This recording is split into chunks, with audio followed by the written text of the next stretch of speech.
The mercy, O Lord, that we shall today also honor thy name, though we think, do, and say. Almighty God, we pray thee, bless our land and all its people. This all we pray in the name of Jesus Christ our Lord. Amen. Affirmation, I solemnly affirm that I will be faithful to the Republic of Namibia and its people, and I solemnly promise to uphold and defend the Constitution and the laws of the Republic of Namibia to the best of my ability.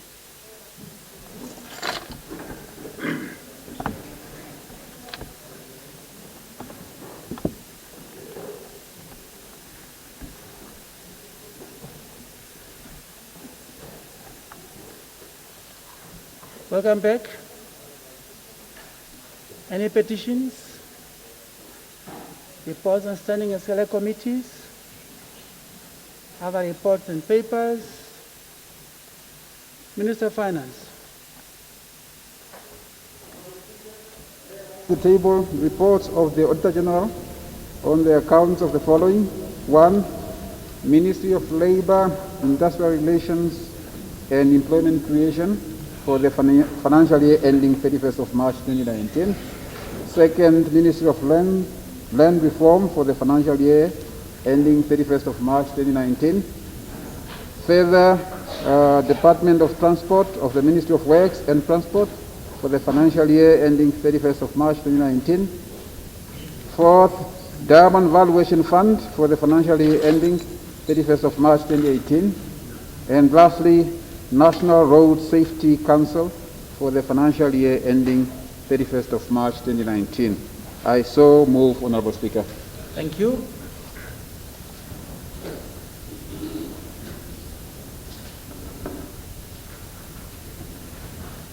Notices of questions? Honorable Maharukwa, no. No. Martin, yes.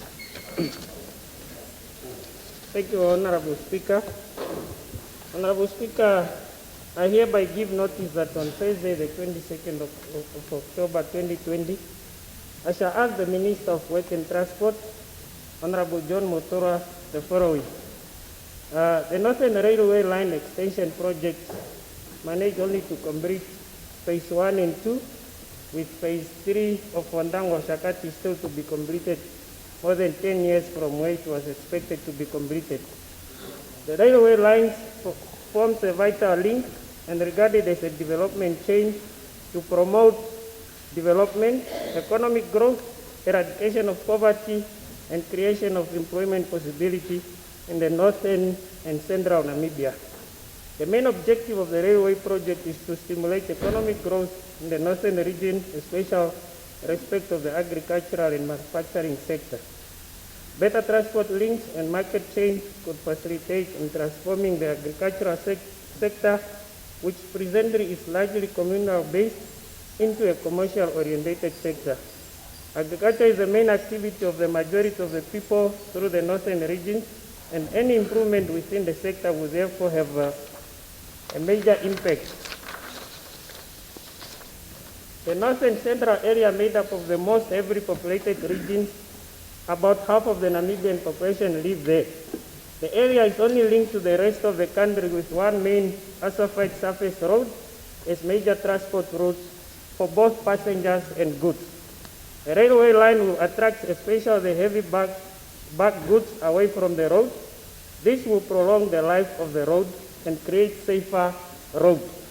In 2006, during the progression of Phase 1 and 2 of the railway project, the Work Ministry spokesman, Mr. Julius Ngweda, quoted in the media saying the Wandangwa Shakati line, which is expected to cost the ministry 220 million, will be completed by December 2008.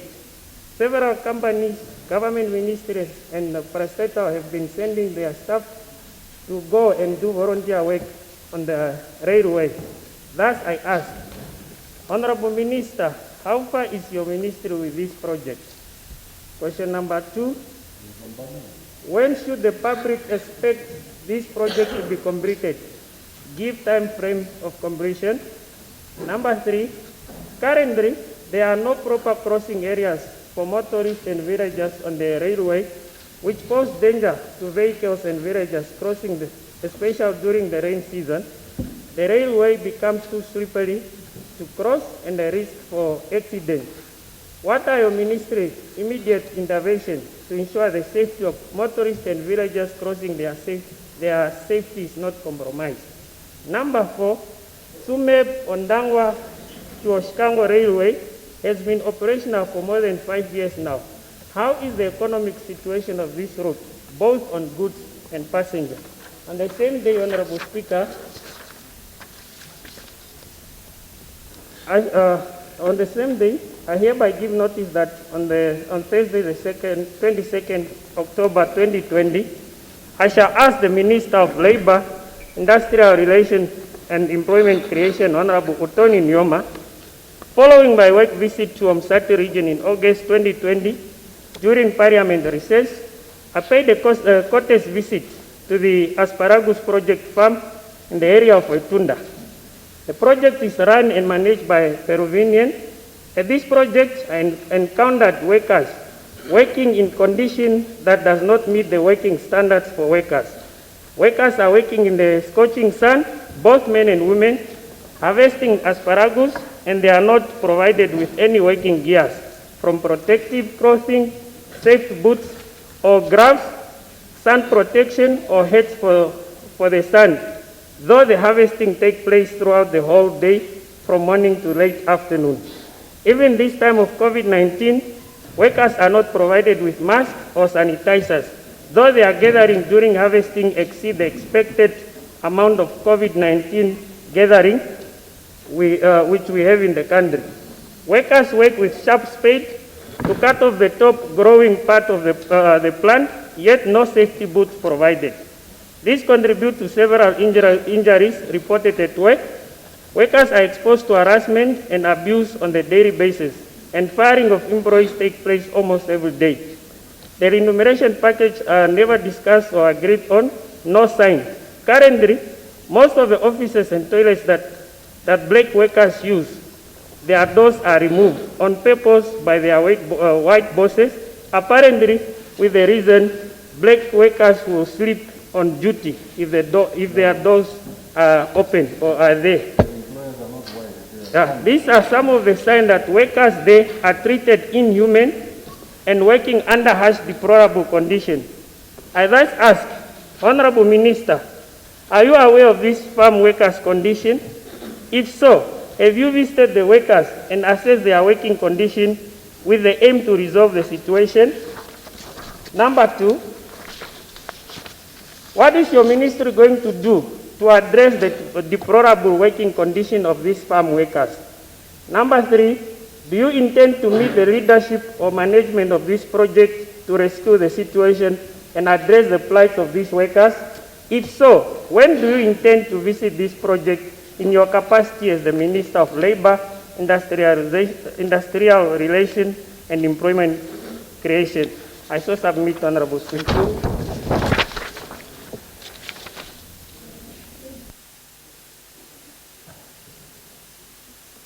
Next, Honorable Genda, please.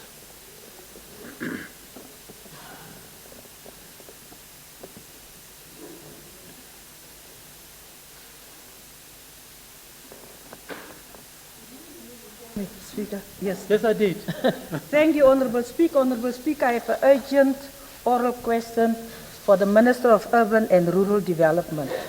Can I have the gist of the question? It's about ECN. I don't know, the last time Honorable Peya told me ECN does not fall under that ministry. So I don't know. It's about ECN.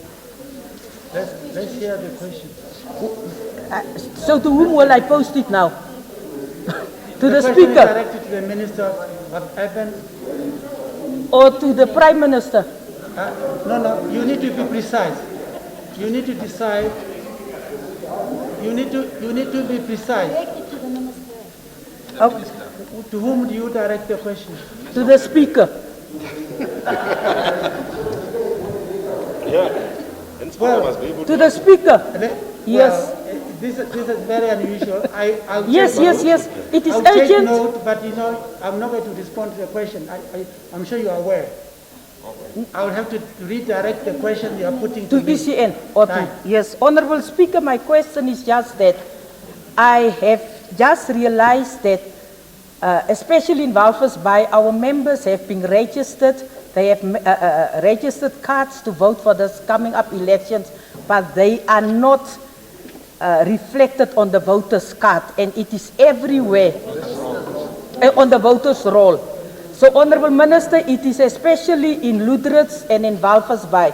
So I just want the ECN to be on record and to tell the nation whether these people who are having voters' cards but who are not on the voters' rolls will be indeed allowed to vote this coming elections. I thank you. Thank you. We'll take note of that question and direct it to ECN for them to formally respond. Thank you. Honorable Venani. Honorable Speaker, I crave for your indulgence to, under Rule 91 of the Standing Rules and Orders, to ask an urgent oral question to the Deputy Minister in the Office of the Vice President, the Honorable Royal Puikoko. Let's hear the gist of the question. Yes, Honorable Speaker, it has been reported to my office that over 280 marginalized students falling under the Office of the Vice President that are ordinarily funded by the Office of the Vice President in terms of their tuition, accommodation, and other needed support for them, that for the last 10 months, these 280 students have not received any benefit that they are supposed to receive from the Office of the Vice President. Honorable Deputy Minister, could you enlighten us why the Office of the Vice President has withdrawn any financial support to those marginalized students that ordinarily are supposed to benefit under the program? Thank you. Honorable Royal Ngongongo, are you in a position to respond to that question?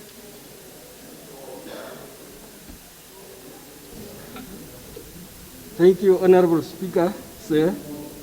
I think I am willing to do that, but I have to get a permission from the Honorable Minister, my minister, and she is Honorable Doreen Sioka.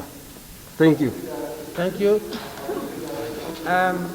Actually, Deputy Minister, you need to consult within the office to get to the bottom of that issue. Yes. Is that the issue? Yes. Well,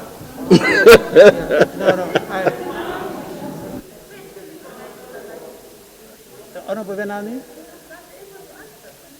The Deputy Minister says that he wants to consult the Minister Yes. on his reply. Yes.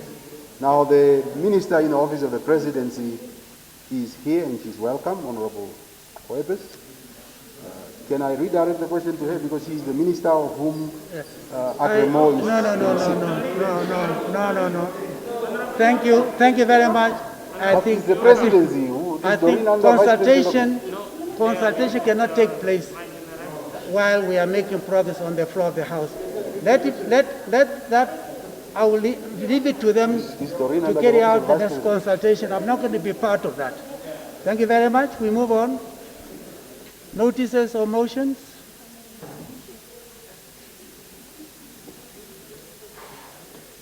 Messages from the head of state? Ministerial statement? Minister Swaldman, you have the floor.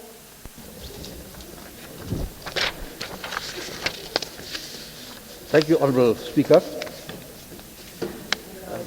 I rise this afternoon to respond to statements made and questions raised by Honourable Hentley Seibert on the properties of the former President, His Excellency Hifikepunye Pohamba, and his wife. I tried to answer the question, but I see the honourables are not in the House, and I believe that an answer is important to inform the public accordingly, because I see the press has also reiterated the question. So that I'm now doing in a form of a ministerial statement. Honourable Speaker, first let me read the preamble to the statement, because that is what I need to take issue with as well. It reads as follows, and it was handed in by Honourable Saibet, as I said. Honourable Minister, Farm Ibn Zer, number 1401, Guinas Poch in Oshokoto region, was privately owned by Mr. Benny Grobler and his wife, Mrs. Renee Grobler. Mrs. Amanda Houdoms, now 78 years old, was employed as a domestic worker at this farm by the Groblers for many years and practically raised all their children. While still at the farm, Mr. Benny Grobler made a promise to Mrs. Houdoms, now Kairi says, that one day they would give a portion of the land at the farm to her so she could live on the farm with her family once they joined the celestial life. No formal documentation was provided. After the senior Grobler died, the young son, Mr. Jacobus Grobler, started to threaten Mrs. Amanda Houdoms and her family with eviction. With some help from lawyers, Junior Grobler could not succeed. While they were resisting eviction from Jacob Grobler, another blow came in the form when they were informed that the farm was sold to government as a resettlement farm, and later heard that it was bought by a certain Mr. Hifikepunye Lucas Ruhamba, former president of SWAPO and Namibia. Former President Ruhamba entered into a grazing agreement with the couple and allowed them to stay on the farm for 3 years. That is from 2013 to 16, by way of a letter dated 18 February 2013, provided that they pay a rent of $12 a month. Now, former President Ruhamba returned to the elderly couple on 27 December 2020, threatening them with total eviction. He is adamant and has even sent Namibian police force members to spy on the couple and take pictures and instructed them to break their houses. An image, this is supposed to be the ancestral land of these people. And imagine, this is the supposed ancestral land of these people. No wonder former President Ruhamba was opposed to the ancestral land debate at the Sham Land Conference. That was the preamble to the question.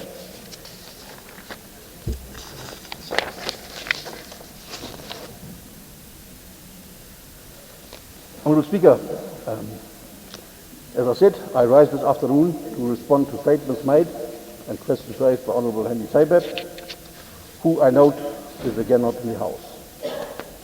Although I appreciate the contribution being made to the House by Honourable members through notices of questions, in this instance I have to point out that the issues raised are based on factually incorrect assumptions and statements. I therefore doubt whether the intentions of this question are bona fide.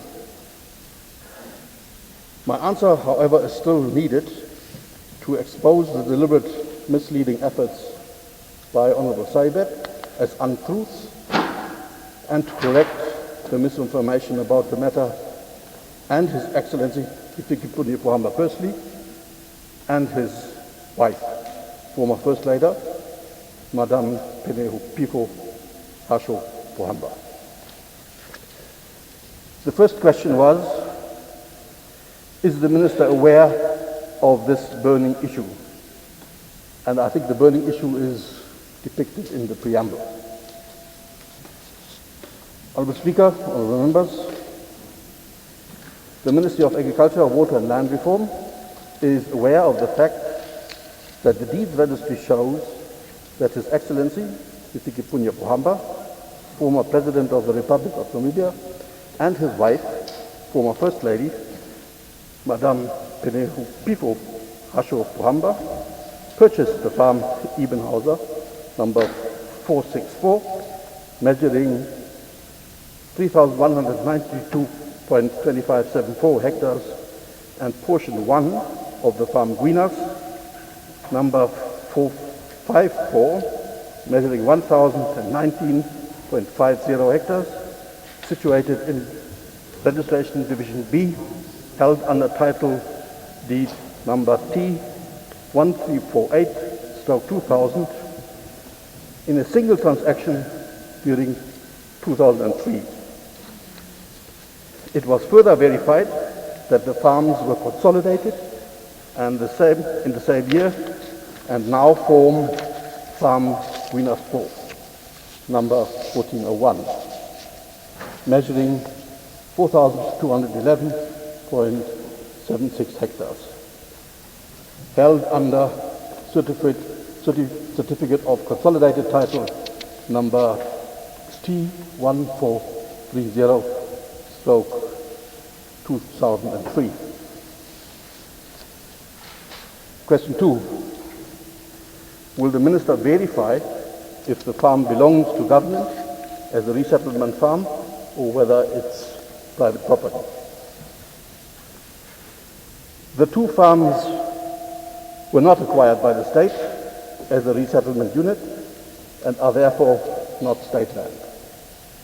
Further, it is equally untrue that the former president was resettled.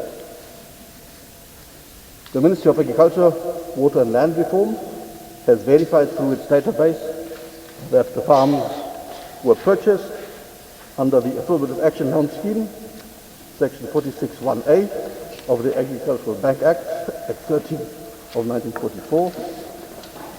They are the private property of former President Hifikepunye Pohamba and his wife, Penehupifo Pohamba, held under Certificate of Consolidated Title number T1430/2003. Honourable Speaker, honourable members, the third question was, will the Minister find an alternative resettlement farm for this old couple and family? I believe that the old couple refers not to the Pohambas but to the Kairises family.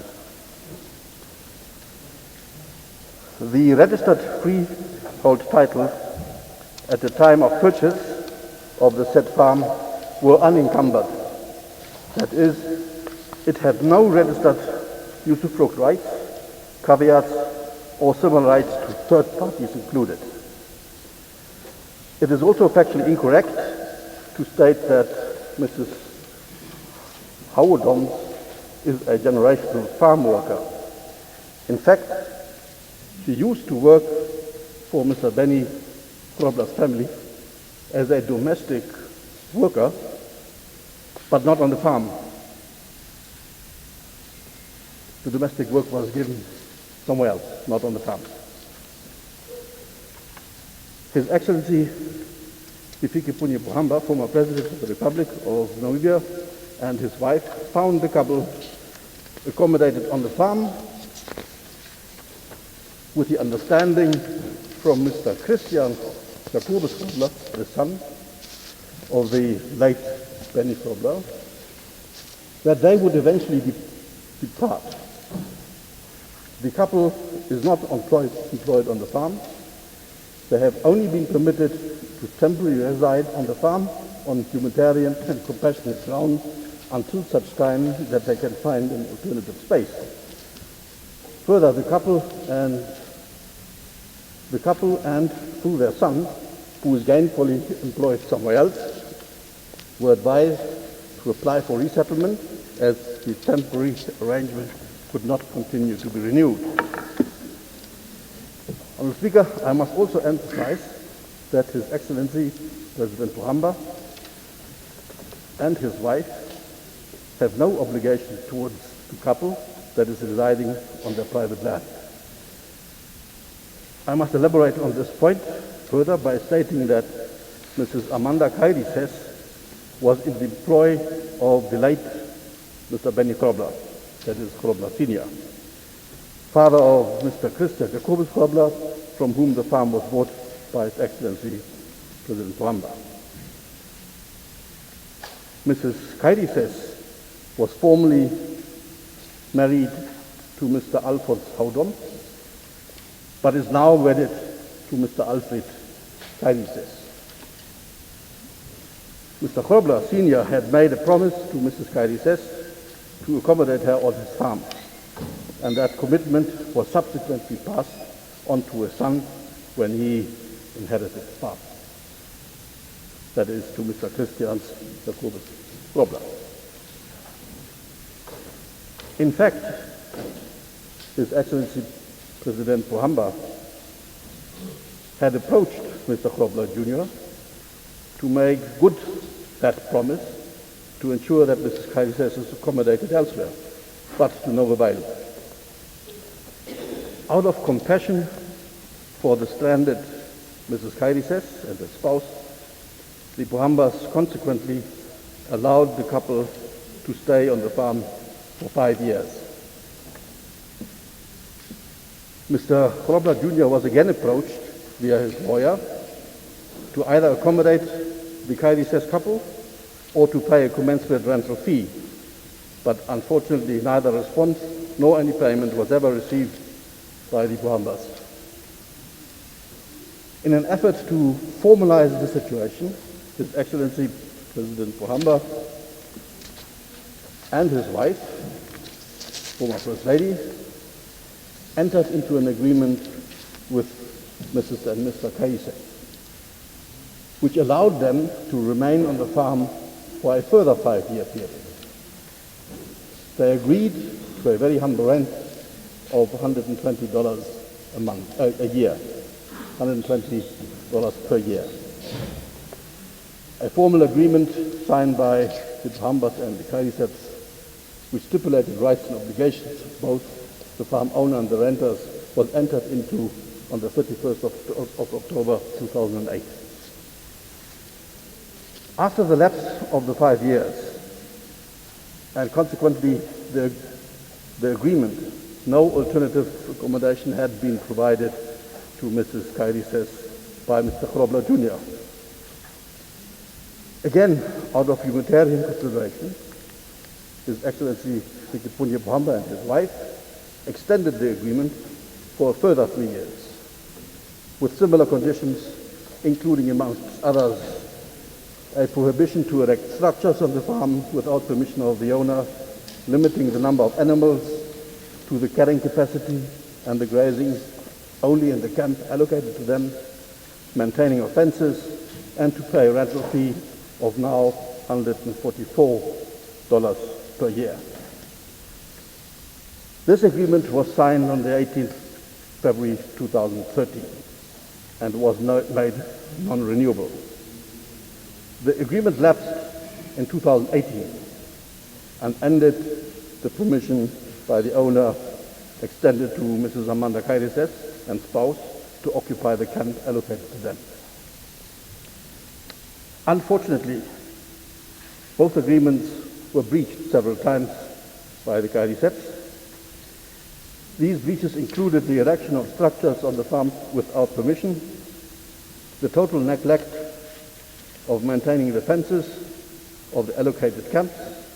They also invited other members of the family to settle on the farm without any permission by the owner. After all, the Kairises were accommodated by President Pohamba and his wife for a period of 13 years. It is therefore abundantly clear that His Excellency Sikipunye Pohamba, former President, and his wife, Madame Penehupifo Pohamba, showed great compassion towards Amanda Kairises and her spouse. The responsibility to care for the long-term employee firmly rests with the Groblers, not the Pohambas. Question 4, will the Minister expropriate this farm to give it to the elderly couple as provided in Article 16, Property Sub-Article 2, which also authorizes you by law to expropriate in the public interest subject to payment of just compensation? Honourable Speaker, the answer to this question, due to the above described factual situation, is no. There is no intention nor need to expropriate the property. Question 5, whether former President Hamba is busy with elite land grab and land capture by abusing his status as a former President of Namibia. Honourable Speaker, honourable members, His Excellency Fikipuni Pohamba, former President of the Republic of Namibia, and his spouse, like any other citizen, are entitled under Article 61 of the Namibian Constitution the rights to, inverted commas, acquire, own, and dispose of all forms of immovable and movable property to bequeath. Our Constitution also reserves the right for private persons to sell their property to the highest bidder as long as the formalities under Section 17 of the Agricultural Commercial Land Act, Act number 6 of 1995, have been dispensed with. As alluded to before, the farm under question was acquired in 2003 under the Affirmative Action Loan Scheme through Agribank, and all formalities as required by the policy and legal framework were dispensed with. I'm also pleased to inform that the loan has been paid in full. Concluding remarks. Mr. Speaker, in conclusion, I would like the House to take note that the honourable member's question is factually incorrect and highly misleading and probably meant to tarnish the image of a former head of state and government and the president of the SWAPO ruling party. His Excellency Hifikepunye Pohamba, former president of the Republic of Namibia, understood the humane factors confronting the former worker of the late Mr. Benny Krobler and treated her with compassion. He has no other legal obligation towards her. It is wrong, in my opinion, to peddle factually flawed narratives that leave the House questioning whether what is being peddled in the guise of question is genuine or not, or what is being insinuated is meant to cast aspirations on the individual concerned, which in principle is wrong. Such behavior is unparliamentarian and uncalled for. I thank you for listening. Thank you. Thank you very much. Let's leave it at that. The note, no, we cannot debate this. No, it is, no. The rules are very clear. This is a ministerial statement. The person who posed the question, not the House, we leave it at that. The notice of the motion, no, please, no, please. I'm not going to grant that. No. The notice of the motion is the one of the Honourable Minister of Finance. Does the Honourable Minister move the motion? No. Honestly, no. Honestly, no. This is something we need to get used to. No. Honourable, no. Honestly. A point of order, a quick one. Yeah. Honourable Speaker, on a point of order. The response by the Minister is on a notice of a question. It's on a notice of a question. Why are you making a ministerial statement? The Minister made a ministerial statement. The member who posed that question is not even in the House. Today is Tuesday. Answering questions is on Thursday. Now, Honorable Speaker, you must tell me what procedures did you follow, and what will happen if Honorable Seibeb comes in on Thursday and he demands a response to his questions that he's expecting to be responded I'll deal with that. on Thursday. I'll deal with that. What is wrong with that? I'll deal with that. Okay, thank you. The notice of a motion is the Honorable Minister of Finance. Does the Honorable Minister move the Honorable motion? Speaker. Please. Do you move the motion? Honorable Speaker. Thank you. I was waiting for the... Thank you. Thank you. Thank you. Okay. Who seconds the motion? Any objection? Agreed to. The Honorable Minister of Finance, you have the floor.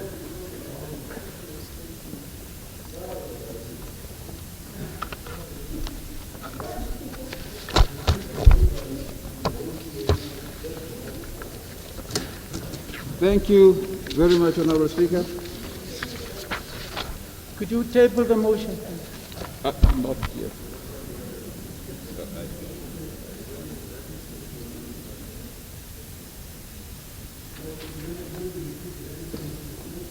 Minister, you have the floor.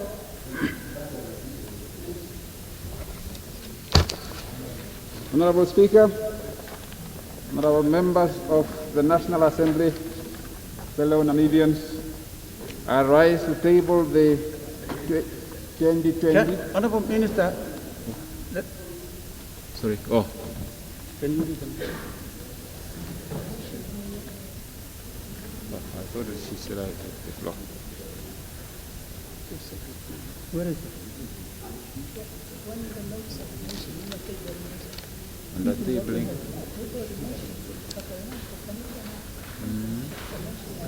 Okay.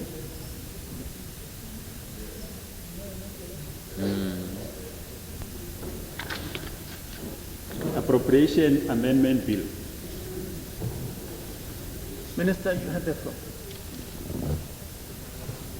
Can I read myself? Honorable Speaker, honorable members of the National Assembly, fellow Namibians, I rise to table the 2020/2021 mid-year budget review as sixth under the presidential administration of His Excellency Dr. Hage Geingob. Amidst the prevalence of the COVID-19 pandemic at home, in the region, and across the lands and oceans, this mid-term budget review is tabled at a time when coordinated actions to contain the pandemic have yielded results, albeit at a heavy toll on the economy. The COVID-19 suppression and containment measures implemented at home, in the region and globally have paid off. The national state of emergency has been lifted and the economy has gradually reopened, offering respite for increased economic activity. Following the deep contraction in economic activity during the first half of this year, our economy is expected to rebound to positive growth by next year and over the medium term, securing jobs and the generation of income. This is not to discount the prevalence of the COVID-19 pandemic. The resurgence of the new wave of infections in parts of Europe remind us that COVID-19 has only abated but not faded. As Dr. Shangula and his team always remind us, we should not relax our guard. Safety, hygiene, and social distancing protocols are not an old order. They are mandatory routines for a new normal. Honorable Speaker, this budget review is taking place at a critical juncture for our economy. Over the past 4 years, recessional pressures lingered. The pandemic-induced deep historic recession this year exacerbated this situation with a fallout on businesses, jobs, per capita income, and public revenue. The contraction in activity is now estimated at 7.9%, a historic high, whose contours cut across all economic sectors and all elements of final demand. Climbing out of this deep ditch requires timely and firm supportive pillars of policy action. The shock on public revenue is estimated at 4.9 billion Namibia dollar, or 8.2% relative to the baseline, exerting pressure on expenditure and the resultant budget deficit, which is now estimated at 10.1% of GDP. Consequently, the public debt is estimated at 68.8% of GDP for the current financial year. While the worst impact of the pandemic appears to have abated, its impact on the economy calls for timely deployment of a package of policy interventions to foster economic recovery, buttress macroeconomic stability, and anchor fiscal sustainability. To achieve these objectives, enabling macro-critical structural reforms are needed, and their implementation could no longer be delayed.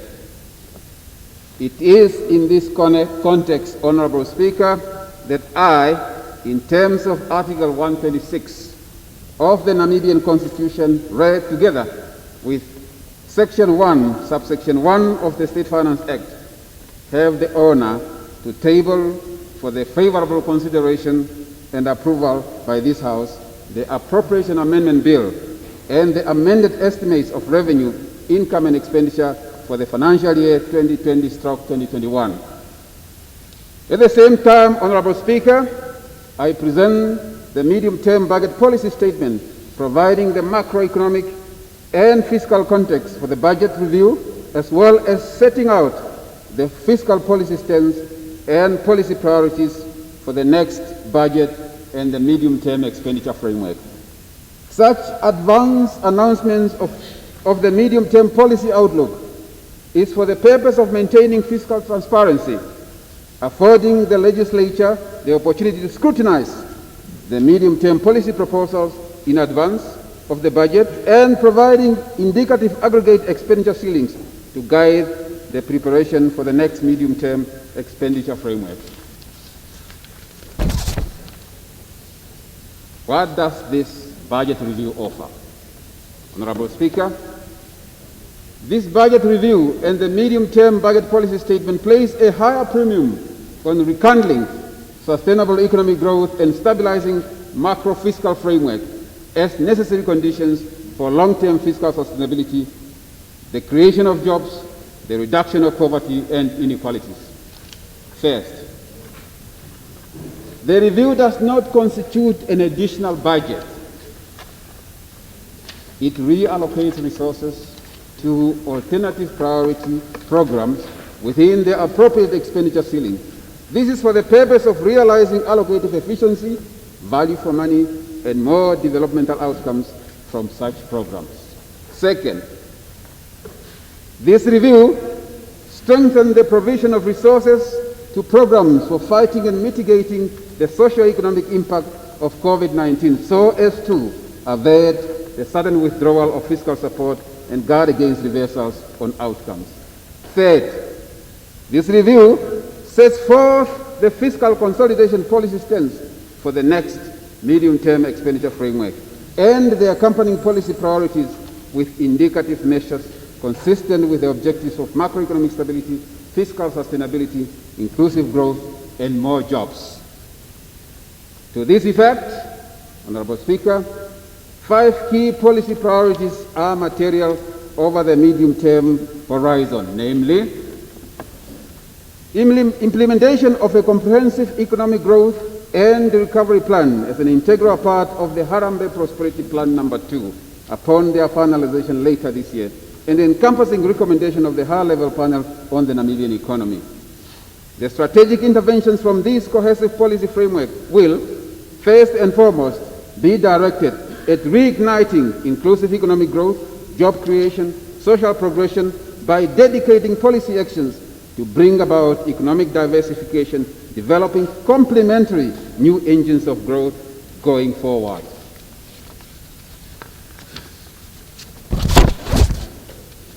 Further, anchoring macroeconomic stability and fiscal sustainability through a concerted implementation of a growth-friendly fiscal consolidation program driven by a combination of reforms on expenditure, non-tax domestic resource mobilization, and structural policy reforms.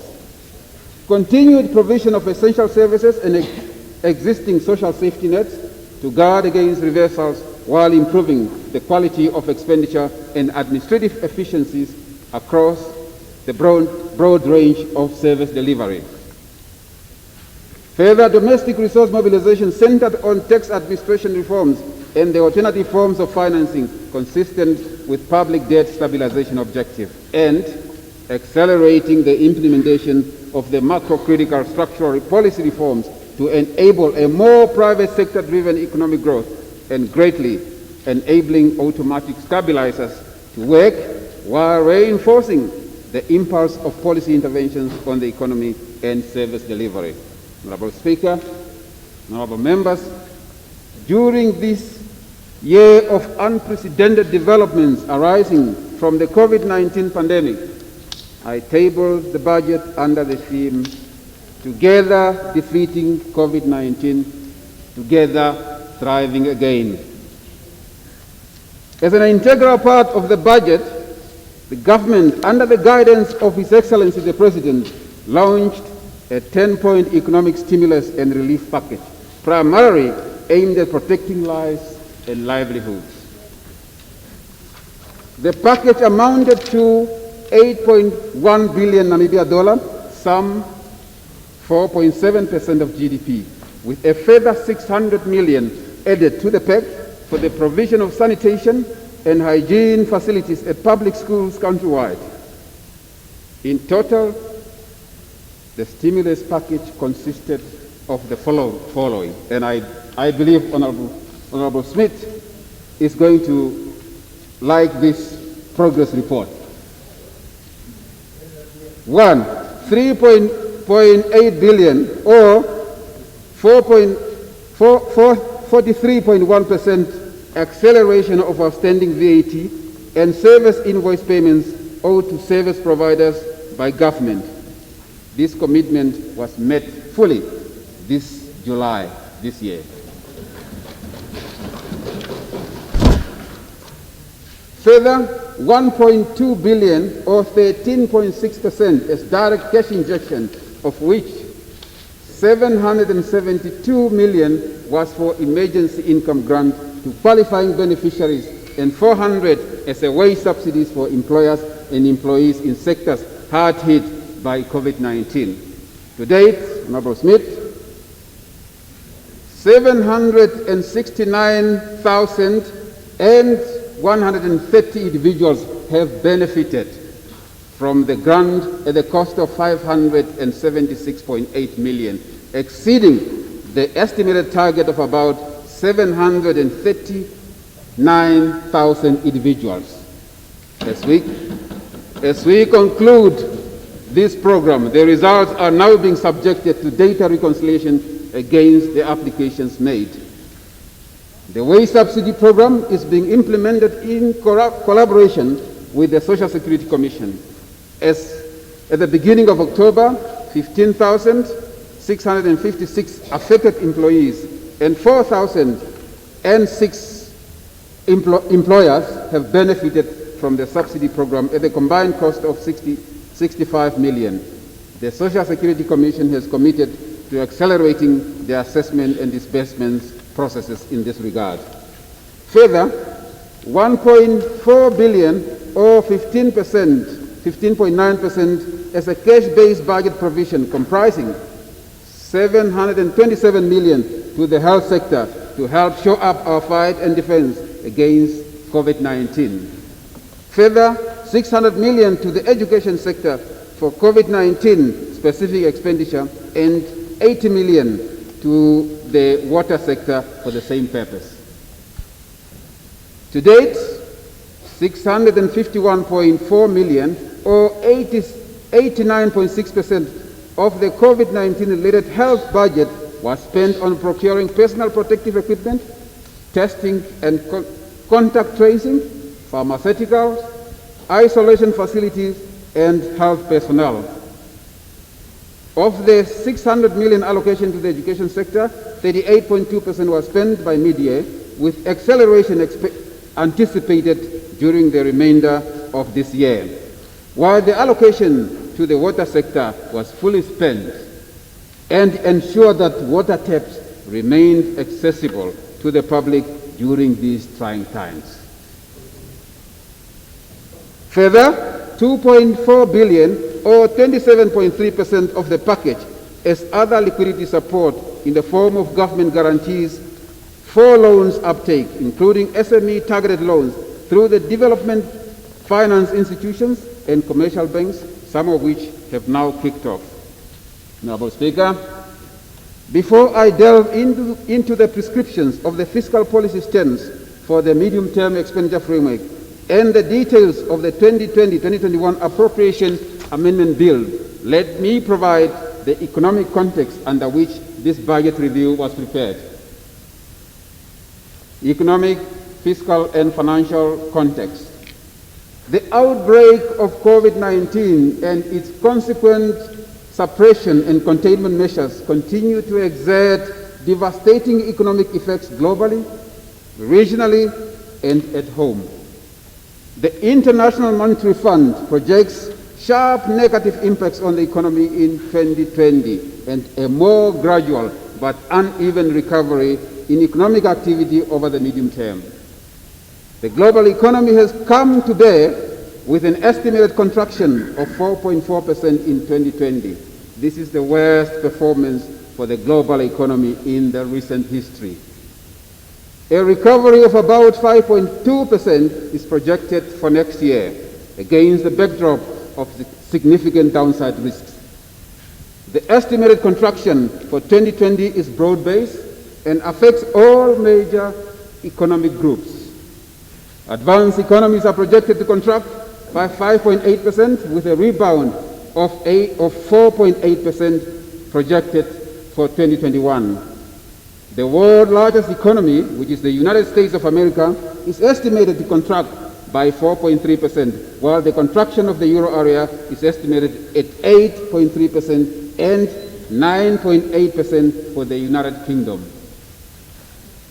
Emerging markets and developing economies are estimated to contract by 3.3%, and among the major economies in this category, only China, the world's second largest economy, is estimated to escape with a positive growth of about 1.9%, while India is estimated to contract by no less than 10.3%. As well, the world trade volume is estimated to have contracted by 10.4% as supply and demand side disruptions due to lockdowns and continued social distancing protocols weigh on activity across the globe. The oil price crashed by 32.1% this year, offering respite for oil importers such as Namibia, and a worst-case scenario for oil producers. Non-oil commodity prices are estimated to hold firm at 5.6%. 5.6% improvement year on year following the initial shock at the onset of the pandemic. Honourable Speaker, the regional economy is not spared from the negative consequences of the COVID-19 pandemic. The sub-Saharan African region is estimated to contract by 3% this year and to rebound to positive growth of 3.1% next year. Closer to home, the South African economy, the sub-region's most industrialized and second largest economy, to which Namibia is greatly integrated, is estimated to contract by 8% in 2020 and grow by 3% next year. Angola, the sub-region's third largest economy and equally important trading partner and a source of demand for Namibia, is projected to contract by 4% following the past 4 years of persistent recession. The projected speed and magnitude of the recovery for the global economy is largely dependent on the duration of and how the pandemic is evolving. Until an effective vaccine is found as trials advance, the potential drag and downside risks to the projected economic outlook remain elevated. In this context, policies to support the emerging recovery as well as multilateral cooperation remain essential for the global economy, for the global community to better deal with the consequences of COVID-19. Beyond the pandemic, international cooperation is required to resolve the trade, technology, and geopolitical tensions to restore the health of the global economy. Honorable Speaker, let me now turn to the domestic economy. The domestic economy is projected to contract by 7.9% this year. This is a downward revision from a contraction of 6.6% estimated in the budget, reflecting the further materialization of downside risk on various sectors of the economy arising from COVID-19 measures. From the demand side, all elements of final demand are estimated to contract as a result of weak domestic consumption demand, a significant slowdown in investment flows, and declining exports, given the depressed external environment. From the sectors of industry point of view, output from all major industries is estimated to have declined due to supply and external demand disruptions. Save for the crop farming in agricultural subsector, and thanks to better rains, the primary industry are nonetheless estimated to contract by 11.1% in 2020, while the decline in the secondary industry is estimated 11.7% and 5.8% for the tertiary service industries. Honorable Speaker, on the monetary and external sectors, annual inflation eased to 4.3% in 2019 and further significantly decelerated to 2.4% by September this year, reflecting waning consumer demand as a result of the lockdown and social distancing measures, as well as the pass-through effects of lower oil prices. Over the medium term, inflation is expected to gradually edge up to 4.4% as economic activity gather pace. Monetary policy remained relatively neutral over the 2019 fiscal year and highly accommodative during the first half of this year. The repo rate was cut by a cumulative of 275 basis points since March this year, from 6.5% to 3.75% by mid-August.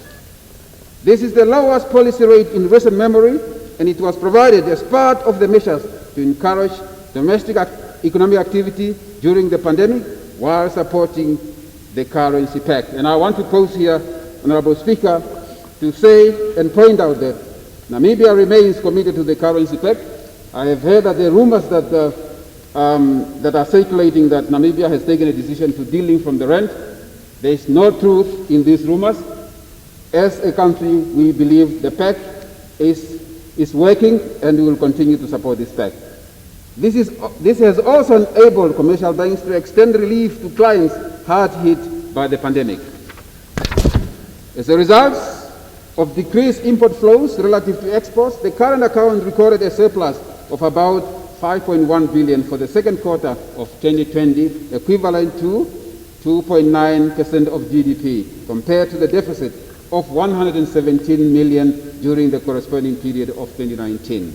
As such, the stock of international reserves stood at 32.7 billion by September this year and is equivalent to 4.9 months of import cover relative to the international benchmark of 3 months. Honorable Speaker, let me now turn to fiscal policy. The 2020-2021 budget was a single-year budget presented amidst extreme uncertainty regarding the evolution of the pandemic and its effect on the economy and public finances. The budget included a once-off package of resources to enable the country to combat COVID-19 and its impacts on lives and livelihoods. The total budget for this year, 2020-2021, amounted to 72.8 billion, with the budget deficit estimated at 12.5% of GDP, and public debt as a proportion of GDP estimated at 69.8%. These elevated fiscal matrices were mainly a result of shocks on the economy and public revenue induced by the COVID-19 pandemic, within a generally fiscal consolidation that has started many years ago. These matrices have now improved marginally as a result of relatively better than budgeted nominal GDP and revenue. In respect of the previous financial year, which is 2019/2020, the outturns are as follows. Nominal GDP is 1.7% better as at the time of the 2019-2020 budget review as per the national accounts of 2019. Actual revenue outturn for the previous financial year amounted to 58.5 billion, generally on par with the budget revenue estimate of 58.3 billion and amounting to 32.7% of gross domestic product. Total expenditure including interest payments amounted to 67.3 billion relative to 66.6 billion budget as a result of some guarantees which were called during this period. This reflects 101.2% execution rate owing to increased statutory spending, which is deemed appropriated.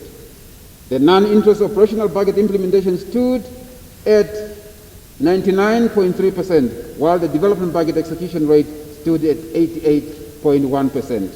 The budget deficit stood at 4.9% of the gross domestic product compared to the budgeted 4.1% due to revisions in nominal GDP. Interest rate payments hovered around 11.9% of revenue, breaching the 10% benchmark and reflecting the increased cost of higher public debt stock. And the total debt stood at 100.4 billion, equivalent to 56.1% of gross domestic product. That was for the previous financial year.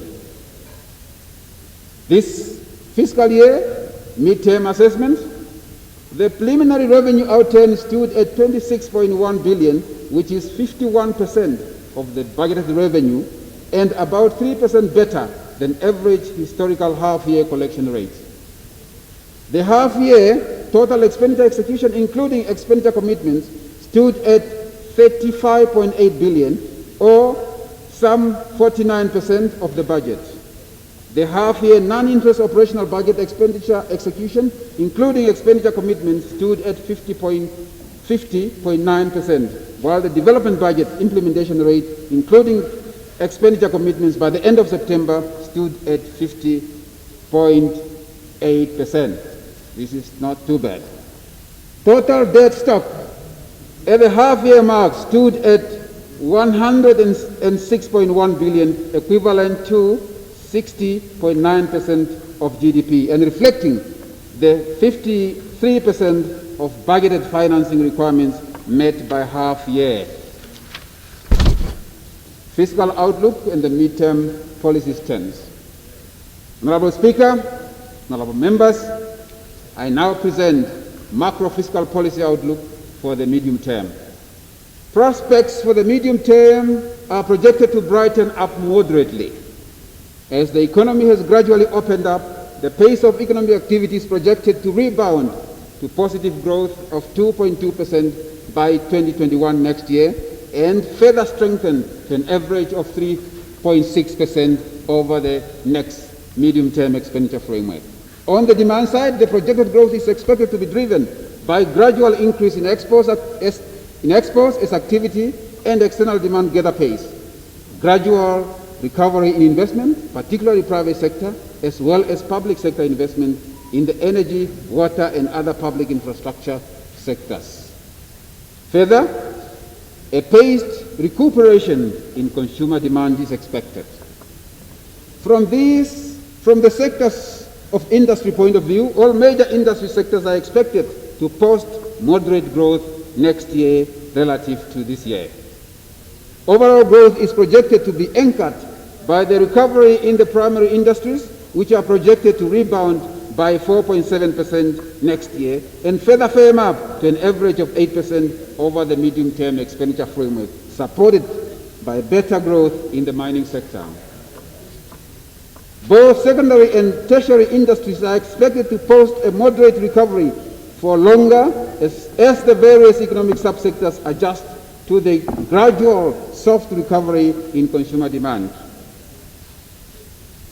The projected growth outlook is underpinned by significant downside risk stemming from the duration of and how the pandemic is likely to evolve.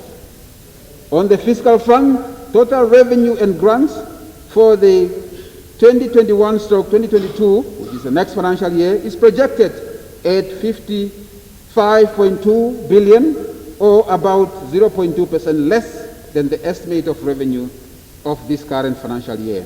This is mainly due to the expected lower SAFU receipts.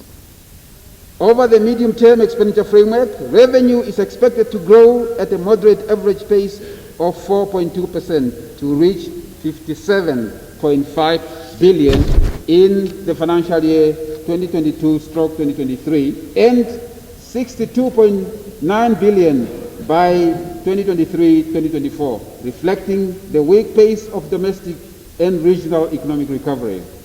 As a proportion of GDP, total revenue is projected to hover around 30% of GDP over the medium-term expenditure framework. At this pace, Honorable Speaker, the projected revenue growth, at this pace of the projected revenue growth, total aggregate expenditure over the medium-term expenditure framework must remain aligned to the revenue outlook and must not outpace growth in total revenue in order to safeguard fiscal sustainability and contain growth in public debt. As such, aggregate expenditure over the next MTF is only anticipated to increase at an average growth rate of 2% year on year, in keeping with the fiscal consolidation policy stance that started some years back. In this regard, indicative aggregate expenditure ceilings over the medium-term expenditure is expected to fall by 5.9% from the once-off COVID-19-induced increase of 72.8 billion in this current fiscal year to about 68.5 billion in the next financial year, and further to 69.8 billion in the financial year 2022-2023, and reach about 71 billion by 2023-2024. These indicative aggregate expenditure ceilings will guide the preparation for the next medium-term expenditure framework, subject to further pre-budget macro-fiscal assessments. Honorable Speaker, even at this projected moderate rate of growth in nominal expenditure, which in fact represents a reduction of expenditure in real terms, the budget deficit is projected to reduce only to 7.3% of GDP in 2021-2022 and average around 5.9% over the medium-term expenditure framework, reaching 4.1% of GDP in the fiscal year 2023-2024. To stabilize growth in public debt, therefore, timely reforms to bring about faster revenue-generating economic growth, expenditure-based reforms, revenue mobilization, and non-debt creating alternative forms of financing are indispensable policy interventions over the short term to medium term. In this context, the fiscal policy stance over the medium-term expenditure framework is as follows. 1, to reduce the pace of year-on-year growth in public expenditure in relation to revenue, with the objective of achieving a positive primary balance as an anchor for long-term stabilization of public debt. 2, reduce the budget deficit from the once-off 10.1% of GDP during this financial year to significantly below the average of 5.9% of GDP over the next medium-term expenditure framework. 3, implement tax administration and structural policy reforms to support the fiscal consolidation path while keeping fiscal risk in check. Policy priorities over the next medium-term expenditure framework. Honorable Speaker, taking into context the widespread negative impact of the pandemic on the economy, jobs and public finances, the importance of implementing priority policy reform interventions could not be overemphasized. While the economy is projected to recover next year and over the next medium-term expenditure framework, the projected pace of recovery is weak and insufficient to translate into real growth in per capita incomes.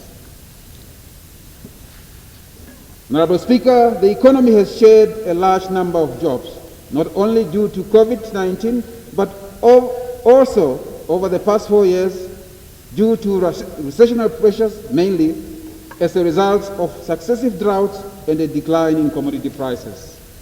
Declining per capita income, weaker balance sheets for businesses, and job losses threaten to roll back some of the gains we have made and the timeless achievements of our developmental ambitions.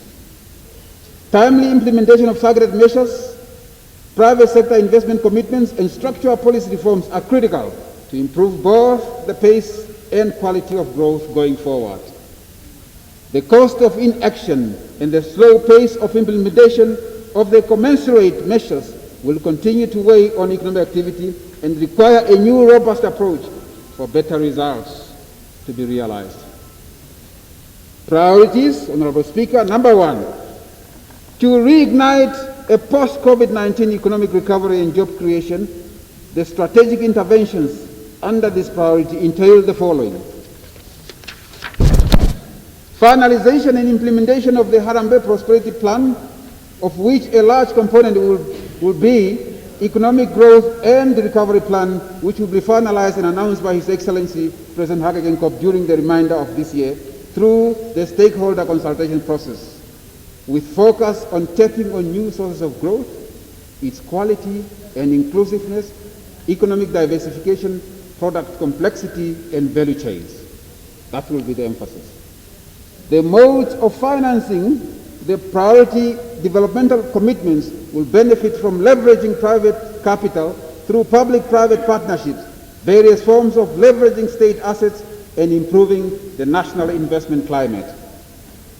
Further, supporting targeted productive infrastructure investment through decongestion of public procurement processes and the implementation of the 4 billion African Development Bank funded projects for the agricultural mechanization, logistics, infrastructure, and school renovation program, and the completion of the ongoing large capital projects in the road sector.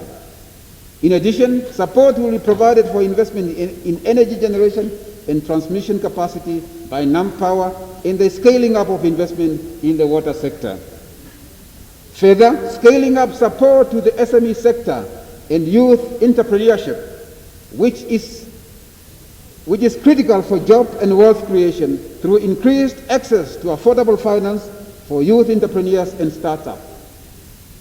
In this regard, Honorable Speaker, Honorable Members, in addition to the already launched SME product under the SME financing strategy at the Development Bank of Namibia, a further 500 million funding for SMEs will be rolled out, financed by the Central Bank of Namibia through commercial banks and on the back of the government guarantee. This product will be launched before the end of November this year.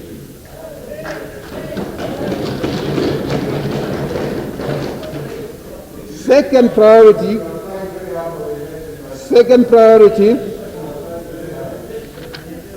Honorable Speaker, second priority, the shocks on the economy and public revenue have raised the urgent need to institute timely and effective reforms to strengthen macroeconomic stability and fiscal sustainability. The key reforms in this category include continue implementing a growth-friendly fiscal consolidation program aimed at reducing growth in public debt through expenditure containment and concerted reduction in budget deficits. Further, unwinding the once-off discretionary spending of COVID-19 impacts while ensuring continued resourcing of the targeted support to the health sector as the pandemic evolves. Further, reviewing the public sector wage bill and assessing the options for early voluntary retirement for the age cohort of 55 to 60 in combination with the current vacancy freeze procedures.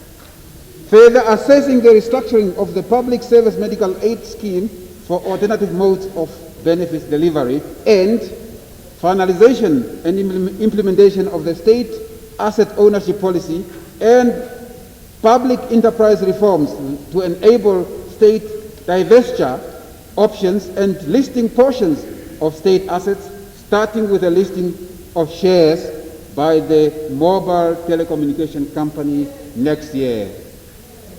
Third priority, the government must safeguard the continued provision of essential services and achieving administrative efficiency in service delivery. This will entail increased funding and partnerships to provide land servicing, supporting the implementation of the recommendation of the Land Conference, provision of affordable housing, and improved sanitation and other basic utilities. Further, maintaining existing forms of social safety nets while improving their targeting and administrative efficiency through the establishment of a central registry system. Fourth priority, Honorable Speaker, to further mobilize domestic resources to finance national development, the strategies will be centered on non-tax resource mobilization and administrative efficiency. This entails the Namibia Revenue Agency, NAMRA, is envisaged to be launched next year upon finalization of key transitional processes. Enhancing tax compliance and protecting tax base from base erosion and leveraging international tax cooperation to boost national tax administration capacity. Further, now all of us need to listen to this as taxpayers. Further, introducing a one-year electronic filing tax relief program in terms of Section 80 of the Income Tax Act and Section 30 of the Value Added Tax Act. The relief program entails the following. The relief is to be provided to taxpayers with outstanding tax arrears who file their returns electronically. We are moving into digital age. Starting in February next year.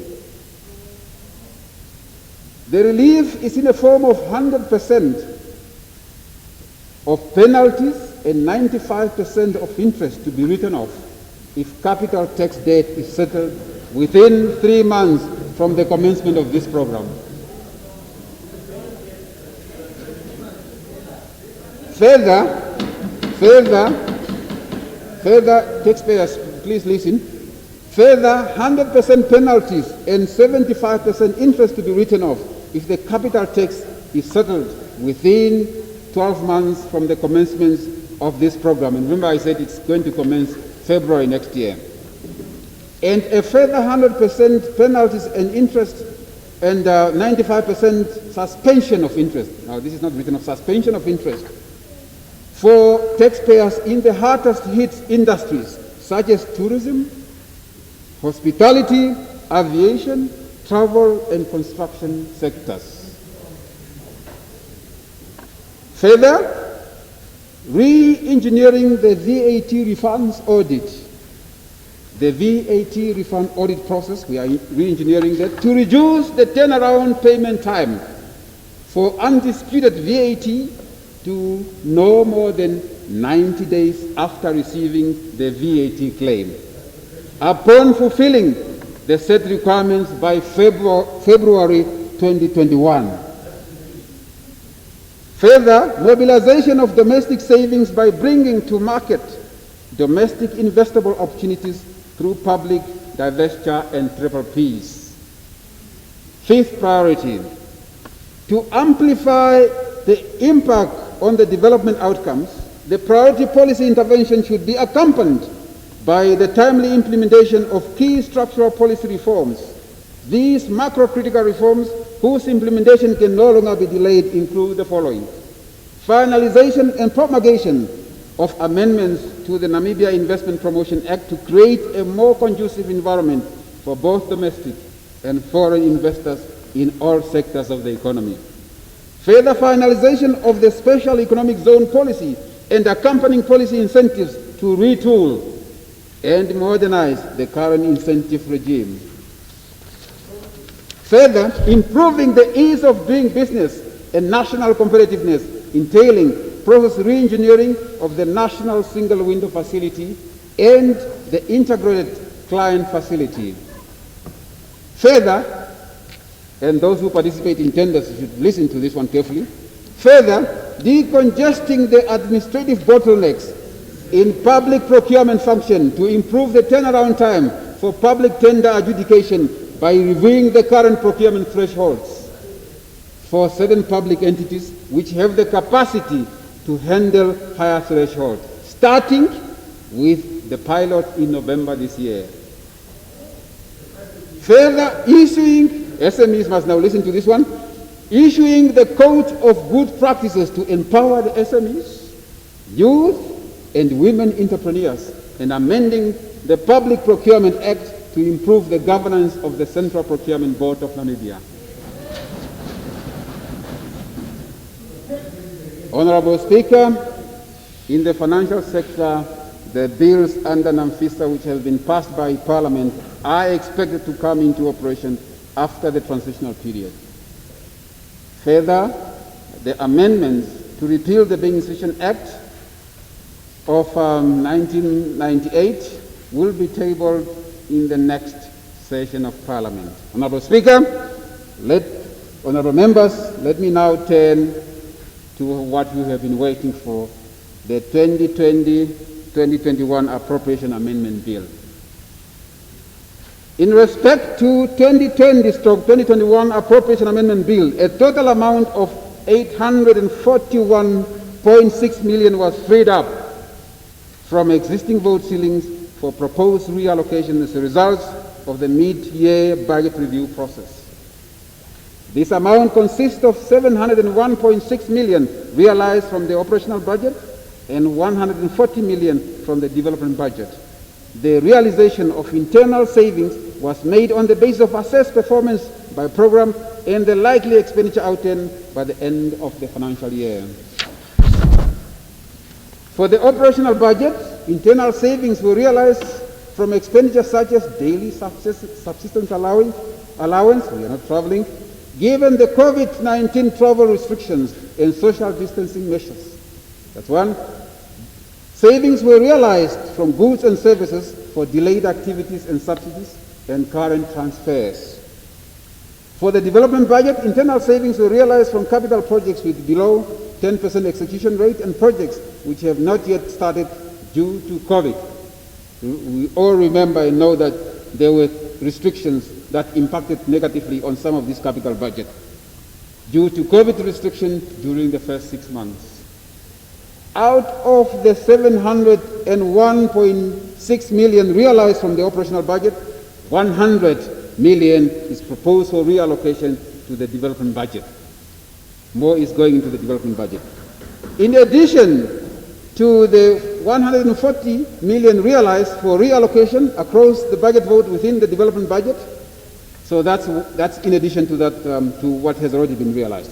Thus, the total amount proposed for reallocation to the development budget is 240 million, while 601.6 million is proposed for reallocation across budget votes within the operational budget.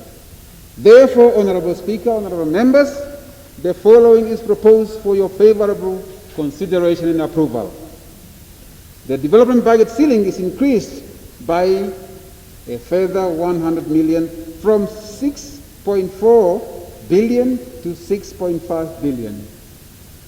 An amount of 140 is realized from the respective ceilings of the development budget for reallocation to various budget votes, in addition to the additional 100 million, giving the total amount of 240 for reallocation to and within the development budget. An amount of 701.6 million is realized from the non-interest operational budget votes within the non-interest operational budget. The total non-interest budget is reduced by 767.1 million from 57.2 billion to 57.2 billion, of which 667.1 million is reallocated to statutory expenditure to cater for increased statutory needs. And as I said before, 100 million is suspended for reallocation to the development budget as stated earlier. The proposed reallocation of resources retains the overall expenditure allocations for this current financial year, 2020/2021, unchanged at 72.8 billion. The proposed reallocations are to meet resource shortfalls for the provision of infrastructure and the social services in sectors such as basic education, health and social services, water, home affairs, and safety and security, and the Electoral Commission. We know about the election. Thus, the reallocation of the 841.6 million is proposed to the various votes as follows.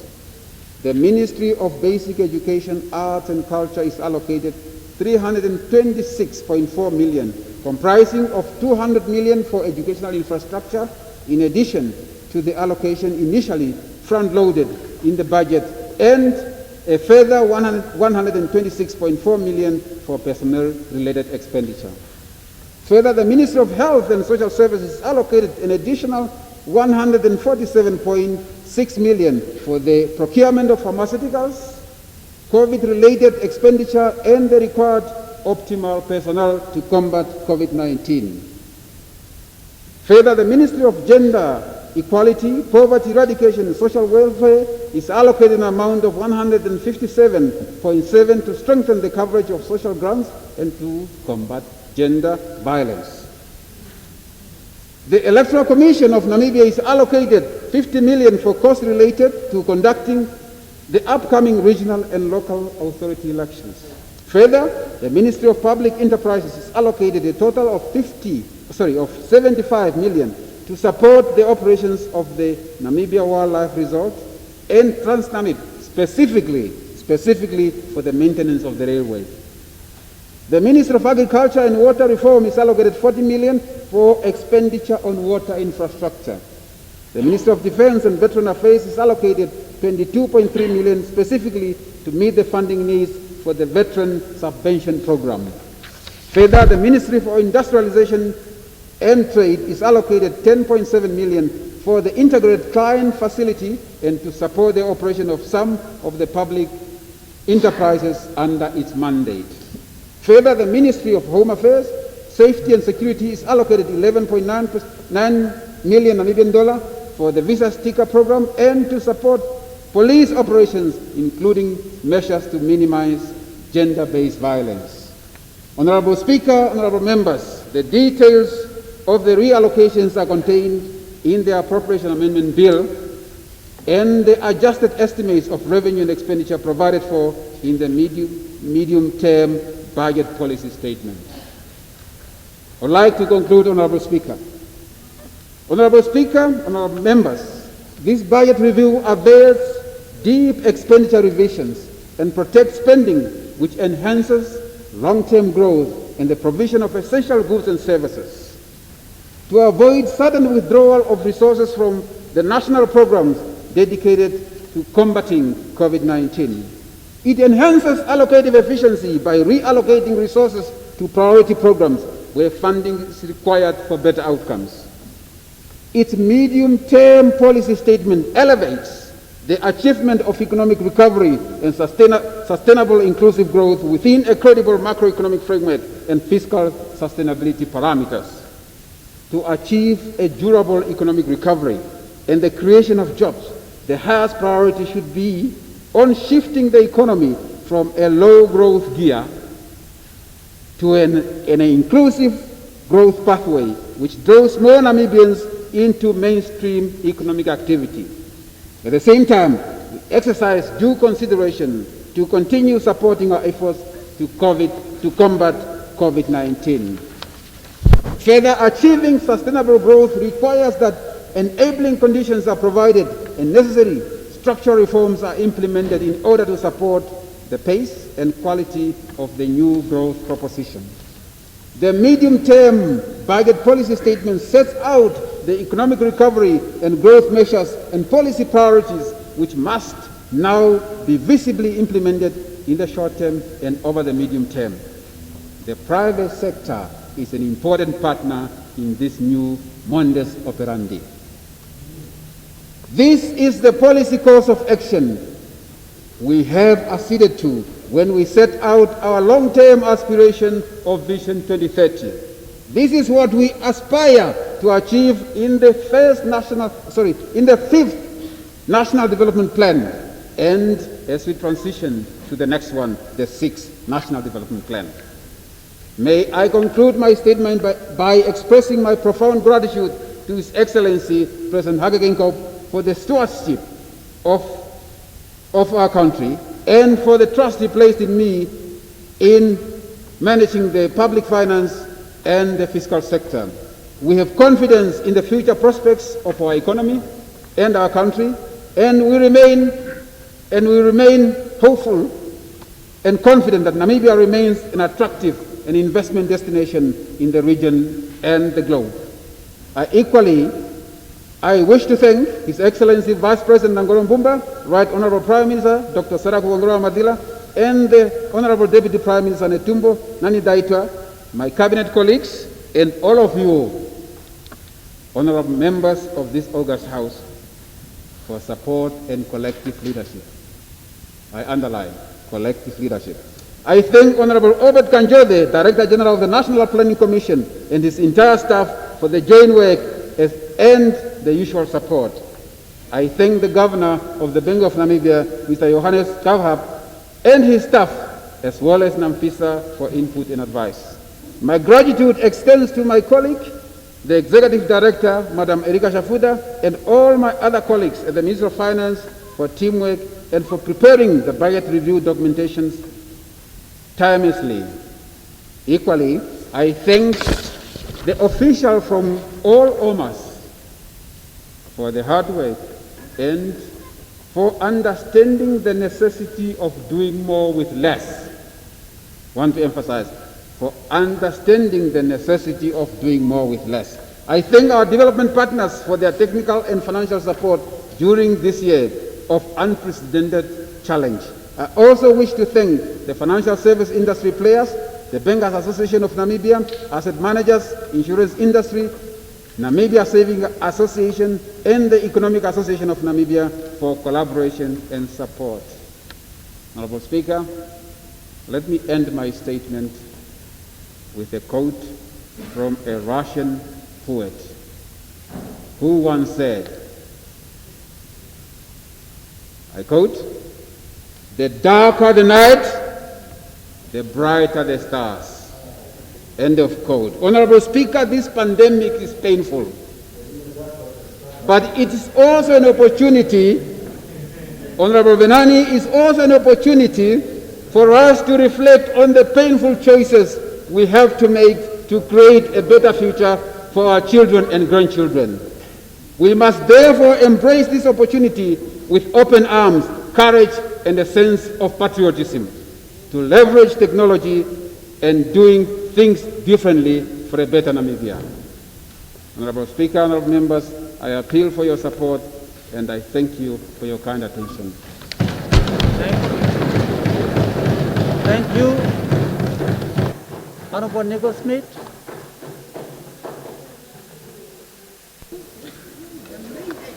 Thank you, Honorable Speaker. Honorable Speaker, I would like to thank the Honorable Minister of Finance for submitting the budget, the midterm budget review. And I would like to request that we postpone the discussion on this budget till Tuesday next week. Thank you very much. So agreed. We'll take it up next week, Tuesday. Thank you very much. Let's move on The Secretary will read the first order of the day. The resumption of debate on how our democratic systems are impacting development in this country. When this assembly adjourned on Tuesday, the 13th October 2020, the question before the assembly was a motion by the Honorable Kabe Kotora that the motion be adopted. The Right Honorable Prime Minister adjourned the debate, and I have the pleasure to give her the floor.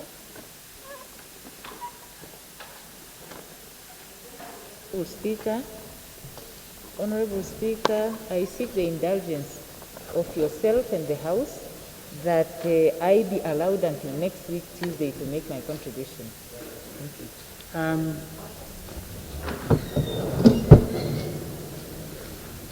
Is there anyone who wishes to take the floor? So we agree to the request. Thank you. We move on. The Secretary will read the second order of the day.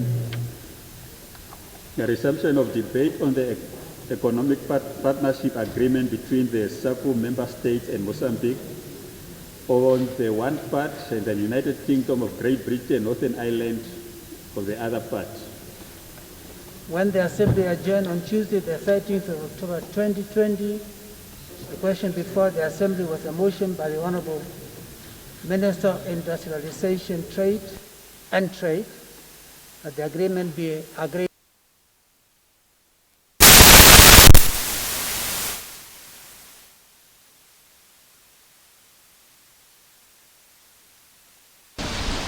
Hours when we are opening hours.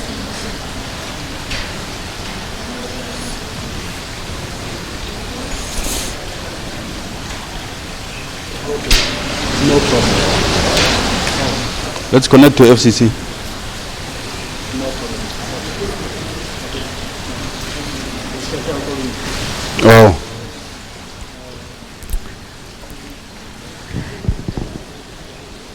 Yeah.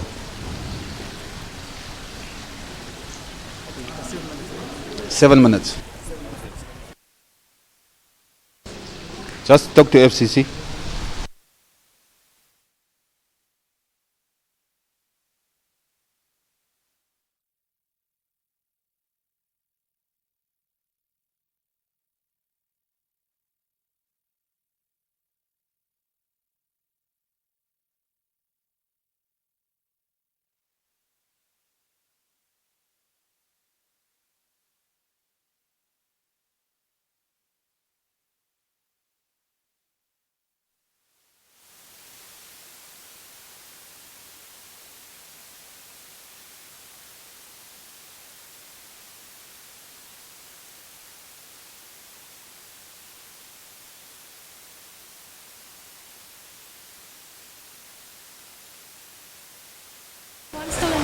Yeah.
Well, welcome back here from the courtyard at the National Assembly, and we still joined here by Ms. Gerda Brandt, tax partner at Deloitte Namibia, and Mr.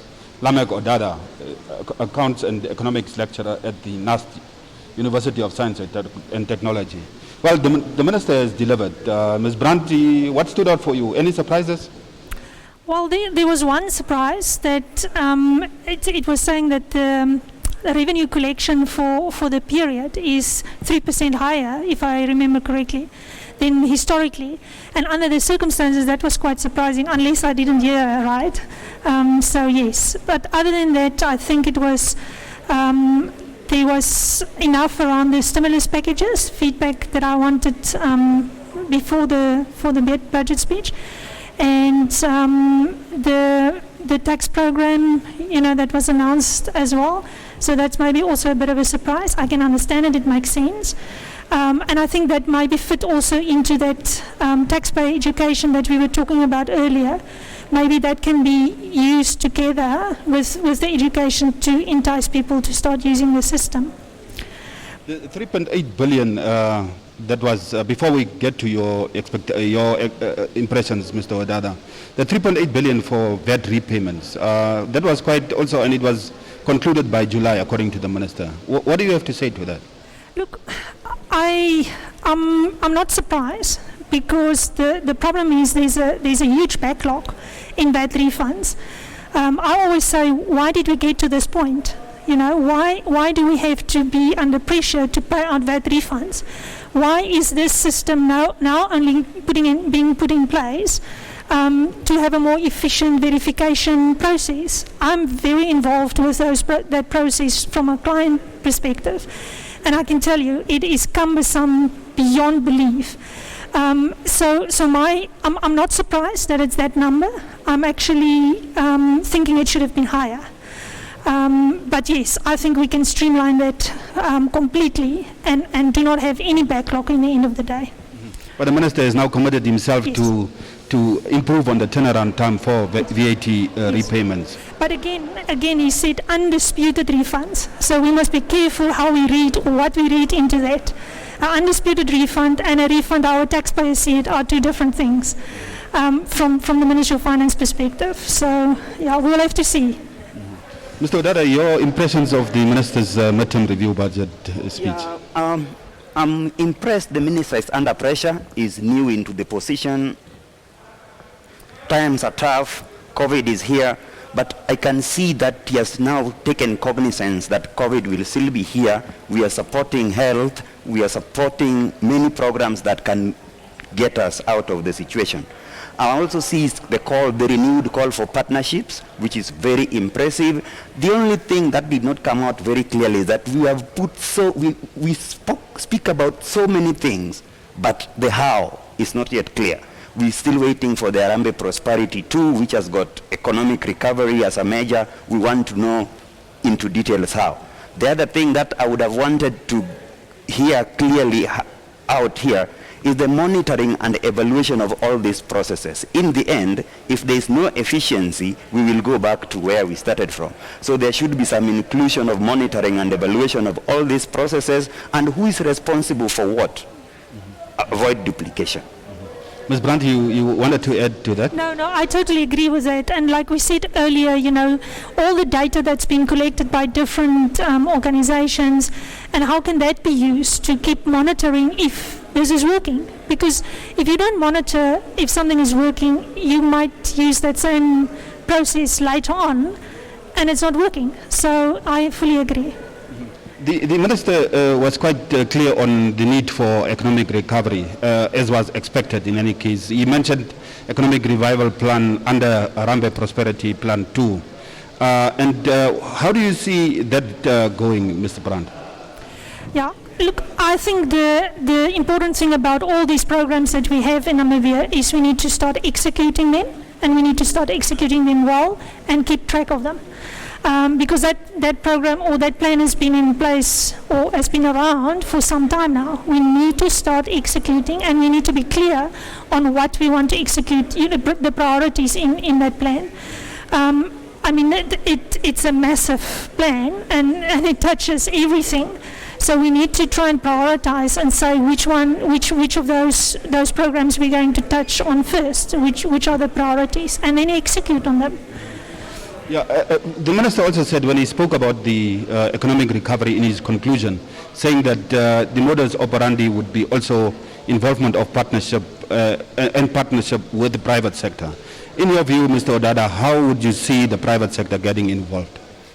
Of course, the private tech sectors are the custodians of many of the things that happens within the economy. But what exactly do we expect them to do? These are now where consultation needs to take place. And remember, we've got Harambee Prosperity Plan 1 that was already looked at and it has been assessed. The Harambee Prosperity 2 should take over from 1 such that the objectives that were not achieved are now strengthened and achieved. Again, back to your question, we need consultation and we need specific tasks requested for and given to specific people. Mm-hmm.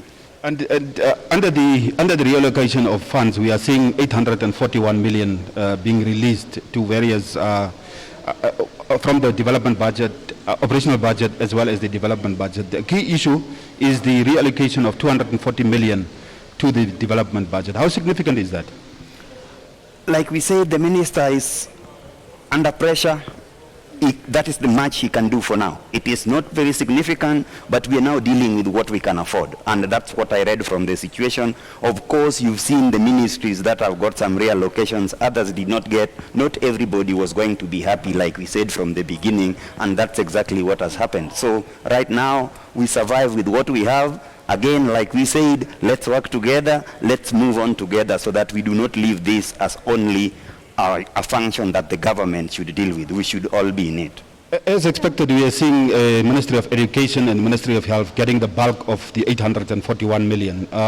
That was expected, and what are your views, Ms.? Yeah, that's what I also expected, that they would get some allocation or additional allocation. I'm a bit surprised about the Electoral Commission, to be honest, because we knew there was going to be an election at the start. So I'm not sure why they should get an additional allocation, unless I misunderstood that part.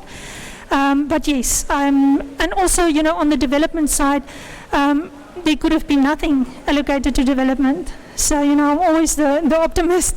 But I mean, those development budgets always bring more with it. So, like Mr. Odada saying, it's what we have, and it's a good additional allocation. Mm-hmm. The issuance, he touched on it, $50 million. In the current circumstances of COVID-19, wouldn't you think it's justified? Whether it's justified or not is a very difficult question to answer. But what she's saying, surely we shouldn't have been still reallocating some money to the Electoral Commission. These were things that could have been planned way ahead. And also, I see the issue of public enterprises coming back again. Some money is being allocated to them. We really need to know what their mandate is. If their mandate is always just to depend on the government, then maybe we can think of other issues to make them more efficient. What I really think is the bigger picture that now the Honorable Minister has to look at is the efficient service delivery. And that should be across all sectors, because we allocate money there, tomorrow that money is lost and we move on, we go to the next time, we reallocate. So efficient service delivery with monitoring and evaluation in place.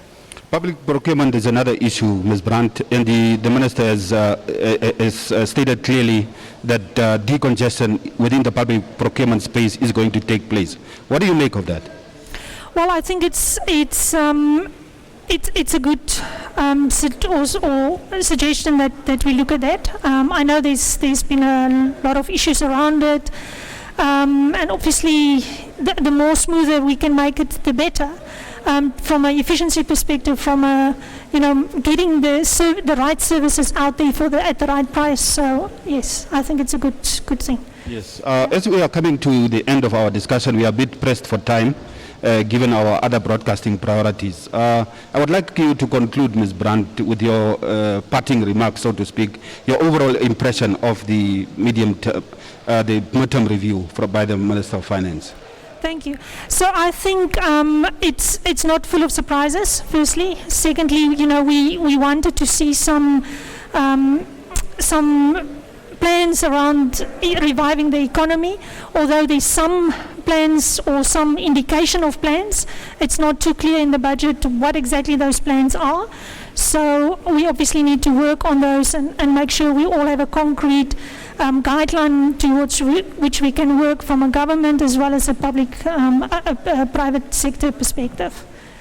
Mr. Odada, over the next week, 2 weeks or so, we will see the budget being, the midterm review being further unpacked. But from your point of view, your concluding remarks, your overall impressions of what the minister did today? I think it's just fair to say that the minister has done a good job. We are in difficult times. The minister is still reminding us that COVID is here to stay. The minister is strengthening the health sector. This is what he could have done. Even if I was him, I would have just said, this is not for me. But he's brave enough. He's presented us with what we have. We are into new normal. We should expect this. Hard times may still yet to come. But for now, I would say the minister has done a good job. We just look at the way forward. Well, thank you very much for having come through and sharing your thoughts on the midterm budget review. Thank you. Thank you so much. Well, Namibia, there you have it. We have come to the end of this special broadcast here from the courtyard at the National Assembly, unpacking the midterm review presented just now by the Minister of Finance. Thank you for your company, and do join us again next time.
Before we adjourn for tea,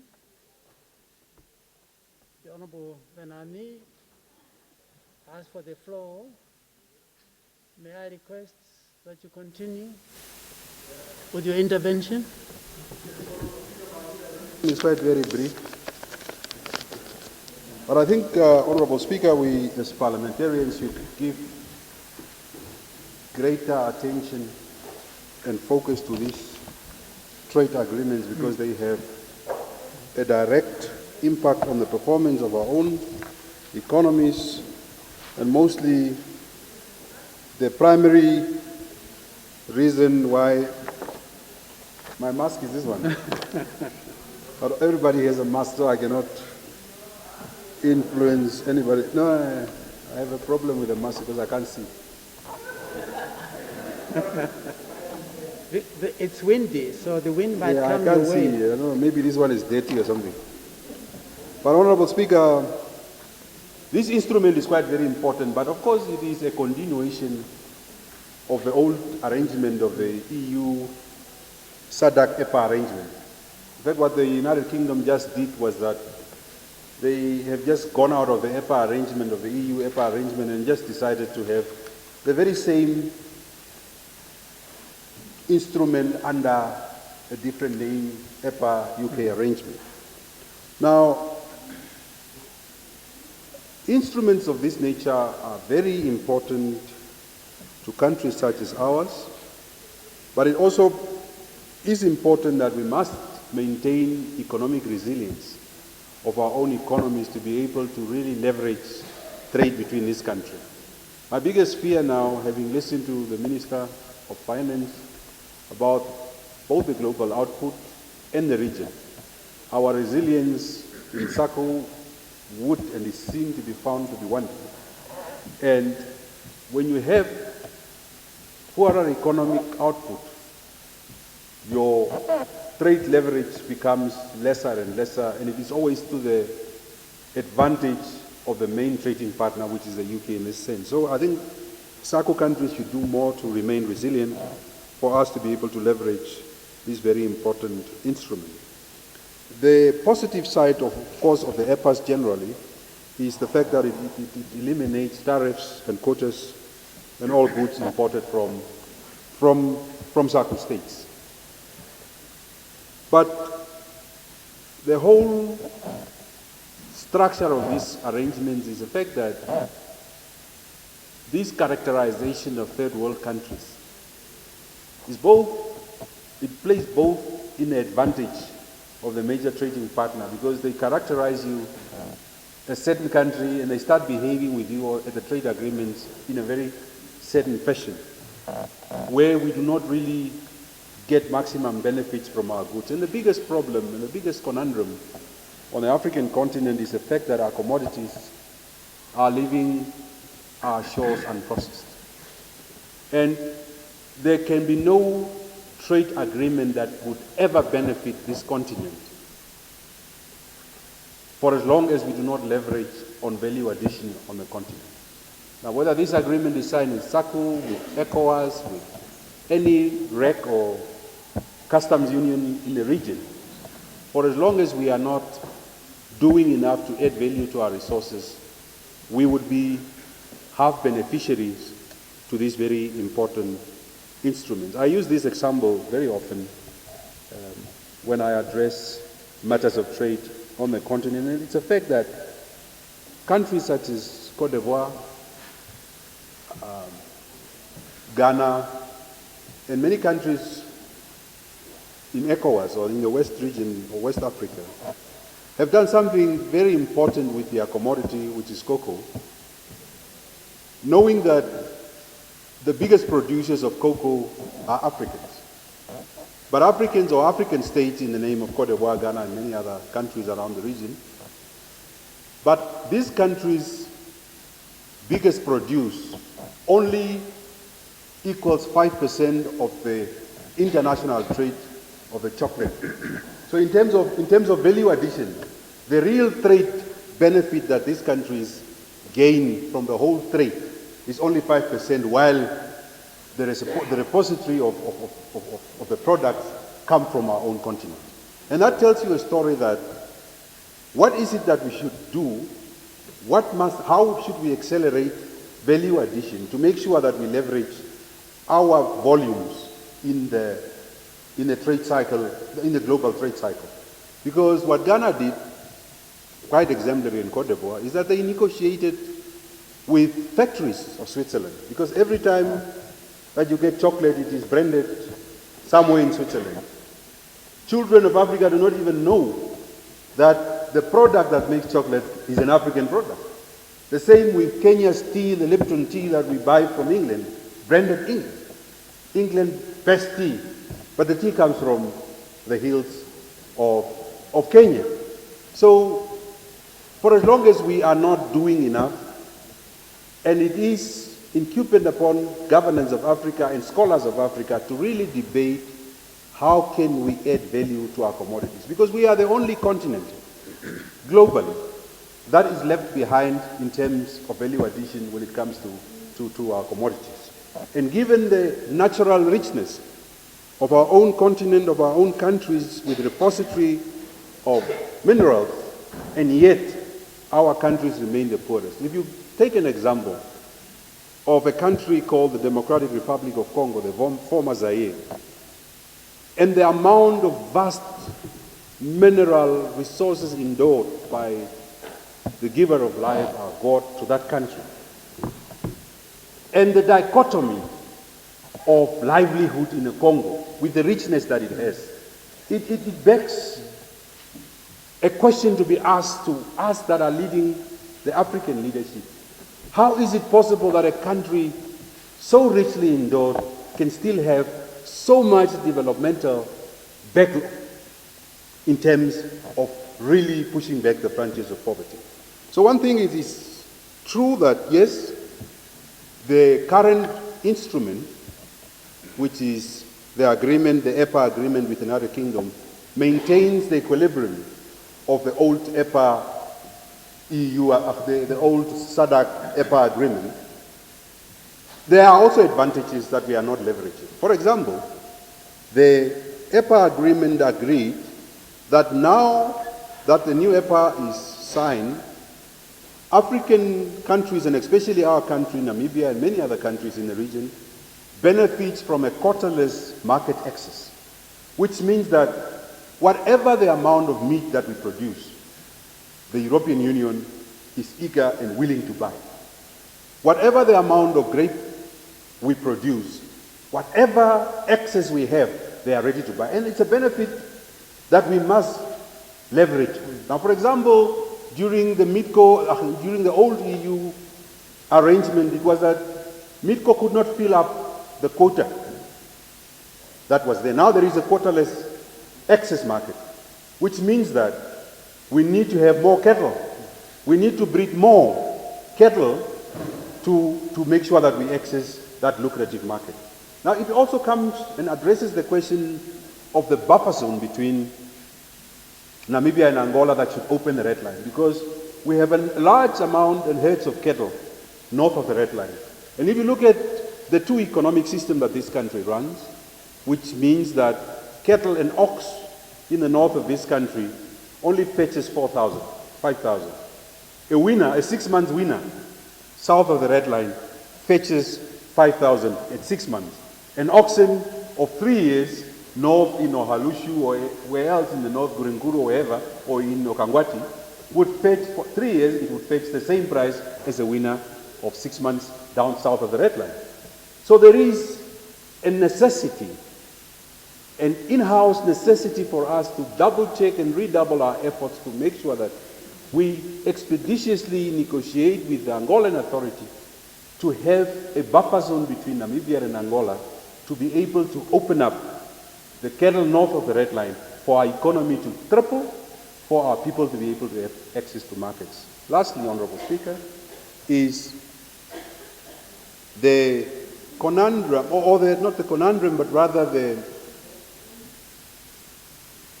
the grape industry in its current configuration. And Minister of Agriculture, hear me correctly, that yes, we are, our greatest net agricultural exporter is the grapes. that that is accessing the European market and that would access the United Kingdom as well in this instrument.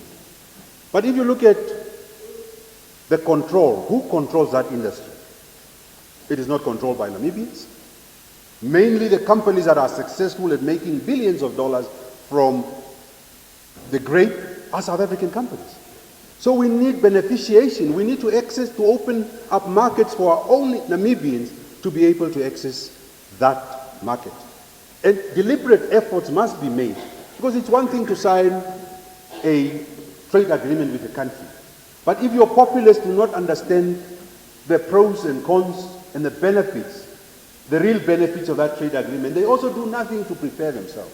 And it would be very wrong to see that grape industry 20 years from now on right in the hands of foreigners, while it is grown by Namibians, it is grown on our soil, the water comes from it's our water, and we can't be told and we can't tell each other that it is true that our people do not have the necessary know-how and the financial backing to be able to have even plots of 20 hectares of grape for them to be able to benefit. Because for as long as the trade is so skewed in the manner that the only benefit that Namibia gets from the grape industry is the taxation, the large tax that we rake from companies, but our own people are not directly involved. And I think that some of these industries need to be opened up so that more and more people can be able to participate. Of course, there is a conundrum of the availability of enough water for everybody and land, but we should do more to make sure that some of our people get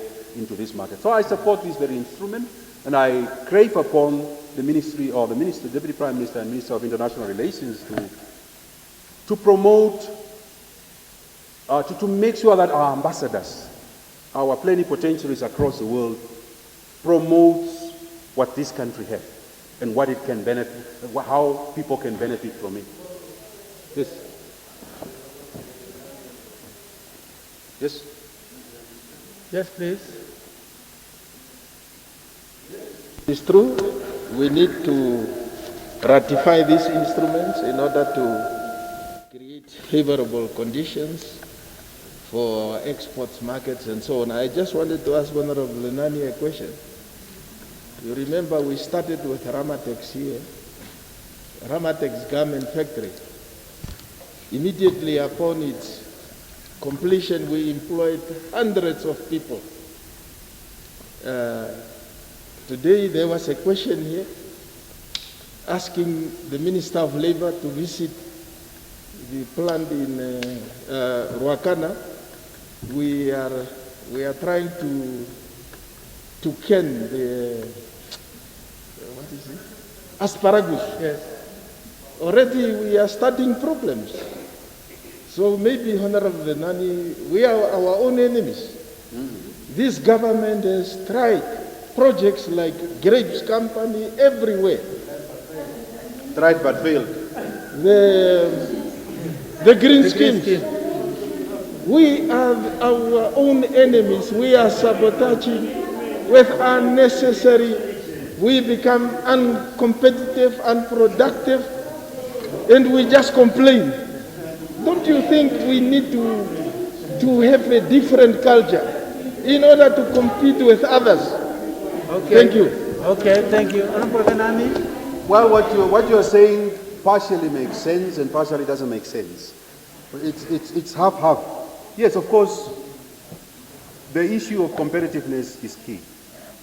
The very reason why the Asian tigers could leverage export markets was because of their competitiveness and their cheap labor.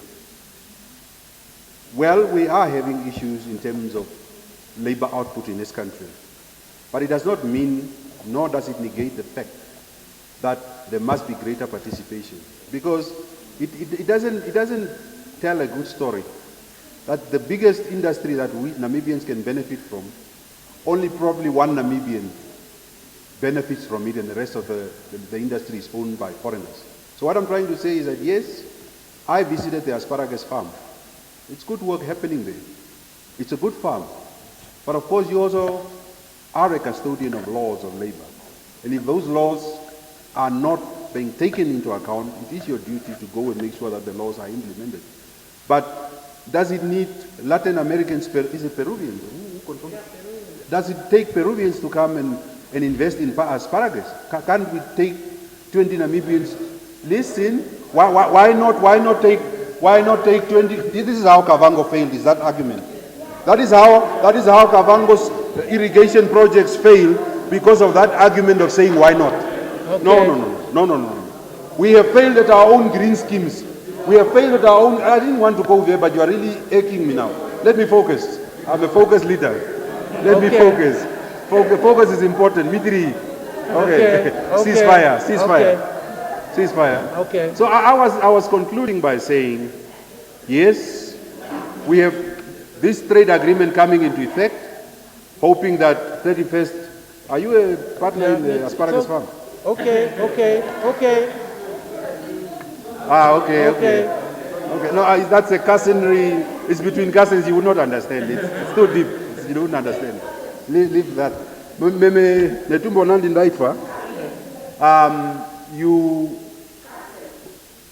know? Shiramwe. It's okay. Don't worry. Because I'm being disturbed by the other house that never listen to reason. I was saying in conclusion, Honorable Speaker, and I don't want to waste the time of the House, that we should promote these trade agreements, both outside the country and inside the country. Because sometimes we accede to some of these important agreements, but our people out there, a farmer in Gurenkuru who's growing products, doesn't know that there is a market somewhere. And it really is painful, because one day, and I made this example so many times, I was in Egypt, close to Alexandria, and I saw, I talk because I'm a focus leader who knows issues. I don't need to write, I know everything. See here, Kabesa is good. Kabesa is good. I just don't talk, I talk. Yeah, Kabesa is still okay. Not Utoni's Kabesa, but this one is fine. I was in, Honorable Speaker, you were in Alexandria in Egypt. In Alexandria, I saw a walking stick. A walking stick, I have a walking stick every time that I'm at events. Many of you ask me, where did I got that stick from? But there are sticks being produced at Ombuyo Vakuru. Yes, right here. Eating too much meat? No. Am I fat? Oh, okay. Order. Oh, let me ignore them. I want to get... They don't like it when they are ignored, but I'm speaking to them so that they... Honorable Speaker. The idea of the stick, you did not... Yes. A stick the same walking stick in Alexandria would cost you $10. $10 in Egypt. The very same stick in Belgium, Brussels, just sent across the shore, is costing $700. Huh? Same product. In Alexandria, $20. In Belgium, $700. And I was saying, comparing the stick in Alexandria and the one made at Ombuyo Vakuru, for example, there is a guy who makes, and I'm sure you know, this guy who makes this nice walking sticks. I'm saying if those sticks can access international markets, some of our people can become millionaires. The same, the Awambo basket in Singapore, the Awambo meme basket in Singapore, it's $1,000. But if you go to the north, yes, $1,000. Exquisite product in Singapore, but if it is in the north, it is less than even less than 200 Namibian dollars. So I'm saying that there are markets, but our people have no understanding where they can send their product. Okay. And I think we need to zero down to making sure that we take these things. Finally, I'm not afraid of you. Thank you. But finally, thank you very much. Okay. I think we need to make progress. Honorable John Mutorwa. Politely, the leader of the PDM, whether I would accept just a question for elucidation of some of the issues that is raising, which are quite interesting. Would he accept the question from me?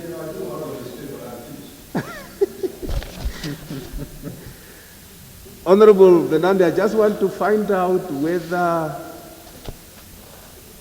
you are also basing your contribution against the background of the motivation that the minister has given on this particular point that we are discussing, or you are just, you are here, you are there.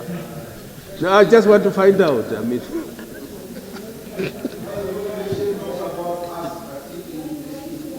what? The mic. Wait. Now, Okay. you know you are an old member of this house. Of course. And being an elder, I'm and a getting member out. who knows rules, you know that any matter of trade, when we are discussing the motivation on trade, all other matters on trade can come on the table. So it is within the confines of the rules that the leader is addressing. So when I'm talking about trade, I'm giving you smaller examples so that you contextualize what it is all about, because half of this house does not even know how important this instrument is, and especially one part of the house. Thank you. Okay. Thank you very much. Thank you very much. I'm conscious. I'm conscious of the honourable members. Honourable members. I'm also have taken note of the fact that just to continue along the lines the Honourable Fernandez was following, in the light of the Brexit issue and the fact that there is no deal, this issue is assuming another dimension, but I don't want to go that way. All I'm trying to suggest is that I think we have dwelled sufficiently on this issue, and I don't see any further contribution. Maybe the time has come for me to find out from the Honourable Minister whether she wished to reply.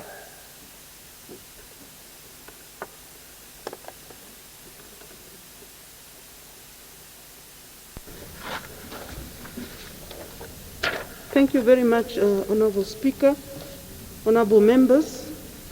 First and foremost, let me thank you all, especially those that have taken the floor to support the tabling of this agreement, and especially those that have made contributions, and those contributions that were assisting us to direct the way forward as after the agreement have been put in place, so that we can look at the aspects that we need to improve on in terms of trade. I take note of the contribution by the Honourable Maria Elago, who have implored on us to look at some other products that we should expand and bring in the widening of the net of the products and commodities that we trade between us, not only with the UK but with the European Union as per the EPA agreement. I also take note of her question towards the movement and how far we are with the Continental Free Trade Area Agreement, which we are giving her the assurance of our commitment as we are working together as SACU and SADC in the preparation of tariff offers, and we remain committed to the implementation of that agreement by the 1st of January, which will also leverage on other trade activities between us in the UK per se. She have asked the question on whether thus far we have other countries who have ratified the agreement, that the SACU, Mozambique, UK. Thus far, Botswana, in South Africa, and Lesotho have completed the ratification process. Of course, Botswana's process differs from us because it does not require the agreement to be ratified in Parliament, but it's done at the cabinet level.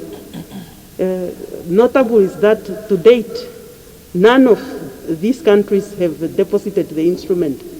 And if we are to fast track this process, perhaps we are going to be the first one to ratify and eventually deposit the instrument. I also took note of the support by Honorable Kalesh Ratifying and a number of proposals that he made on the way forward in terms of the products which we would look at going forward, especially the agricultural produce, and how should they benefit in terms of export through this agreement. Equally, the points made by Honorable Mshelenga, which were advising us on the total and full usage of the quota and duty-free arrangement that we have in place. In actual fact, we are one of the lucky countries that have, through the EPA agreement, that have that opportunity of us trading on duty-free and quota-free with the UK and by extension by the European Union at large. We must make full use of that opportunity to identify other critical areas where we should foster agreement in terms of trading and the trade activities of various aspects of our components that are not, as a time in point, have agreed upon between us and those countries. And we also take note of the proposal of some of the products that we have as it now trading with other countries. Of course, the blueberry and the asparagus were some of the notable products that were brought into the discussion, that currently we are trading with Spain and Hong Kong. And I think we can do more on leveraging on UK being the center of distribution for a number of our trade commodities. As per this agreement, maybe going forward is to look at how do we elucidate the opportunities to bring in other products and also capitalize on this agreement between us and UK to have it as a central point for further distribution to other European countries that, as it now, we are not trading with. As for Honorable Venani, I take full note of your contribution, specifically on the value addition. As it now, with the exception of grape and meat and a few products, value addition is a way to go in terms of determining finalization of products that are ready for market. We know, as it now, perhaps a number of, especially the minerals that we trade with Europe, go in raw form in the various natural resources that we need to add value to. Of course, it will assist us to create job opportunities and also, to a certain extent, beef up the arrangements of trade between us and Europe in general.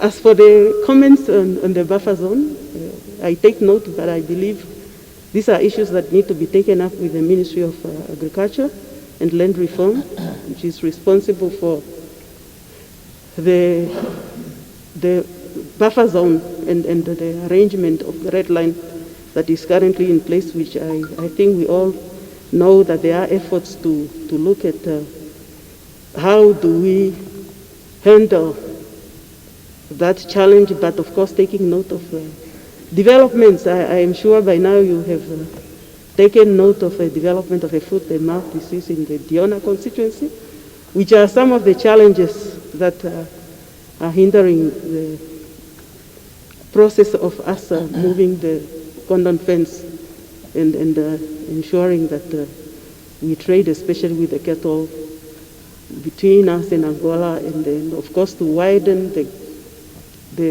gap between, to close the gap between the south and the north and cordon fence trade in cattle and on all other livestock.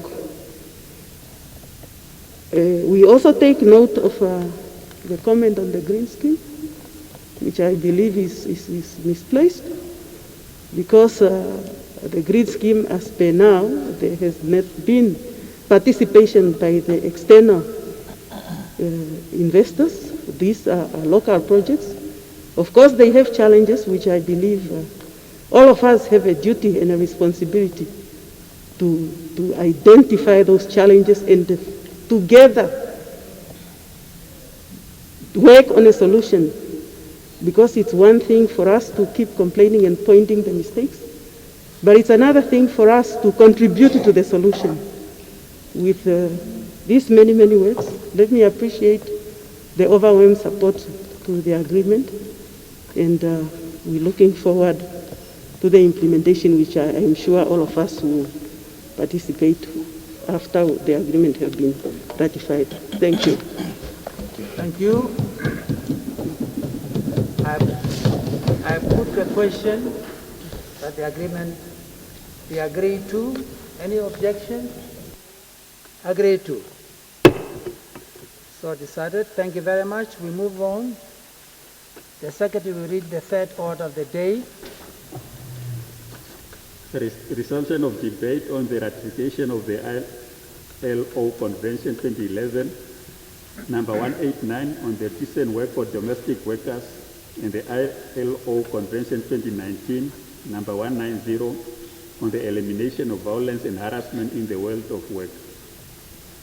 When this assembly adjourned on Wednesday, the 14th October 2020, the question before the assembly was a motion by the Honorable Minister of Labor, Industrial Relations and Employment Creation that the conventions be agreed to, and I now have the pleasure to give the Honorable Minister the opportunity to reply.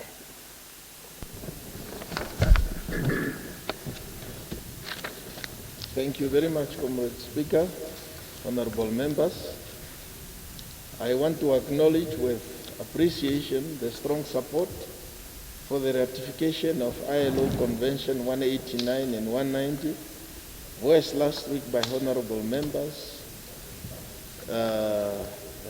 Comrade Hinda Bwende, Karondo, Honorable Karondo, Honorable Kavekotora, Honorable Theophilus, Honorable Mensa Williams, Honorable Makone, and Honorable Sioka. I will comment on a few items that arose during the debate. Honorable Hinda, I agree with you that the indirect contribution of domestic workers to the national economy is underrated and even overlooked.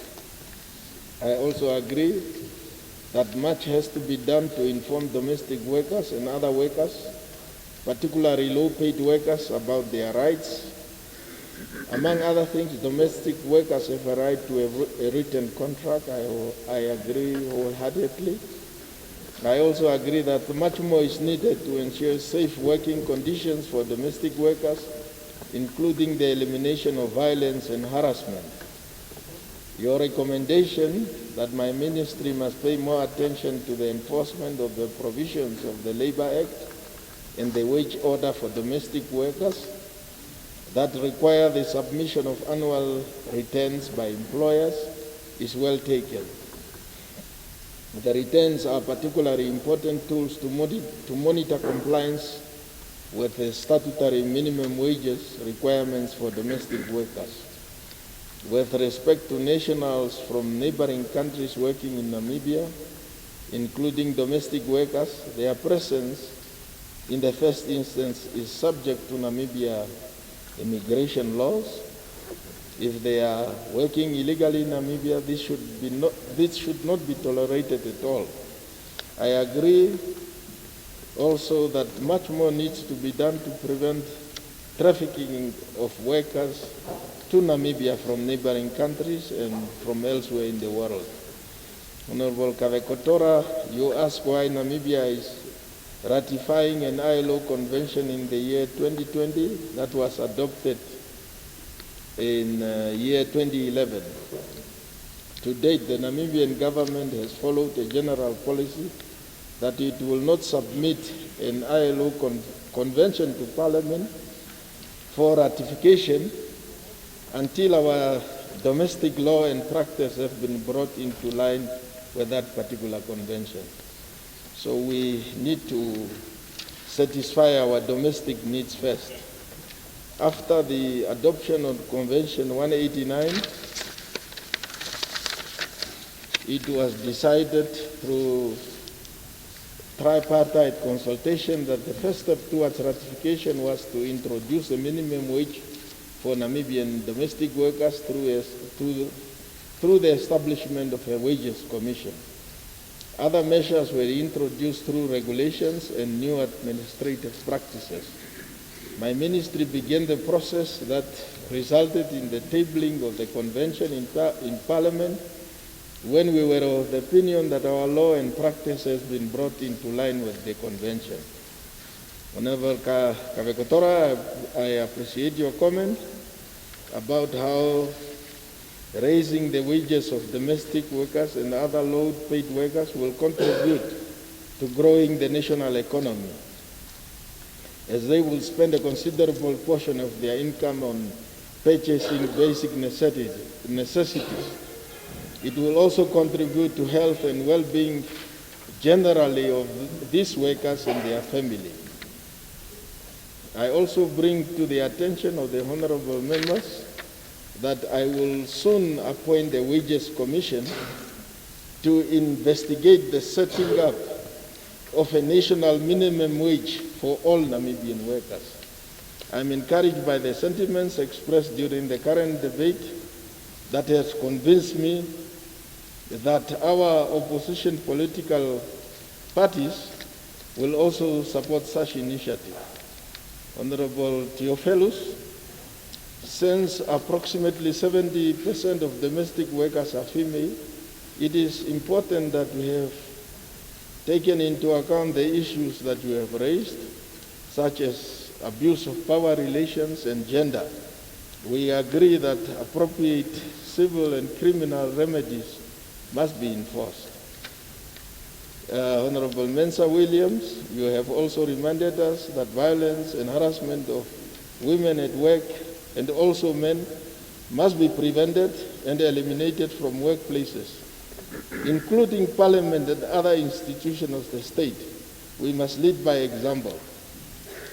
We have had verbal abuses in this House, and it must stop, because that's how violence permeates to society.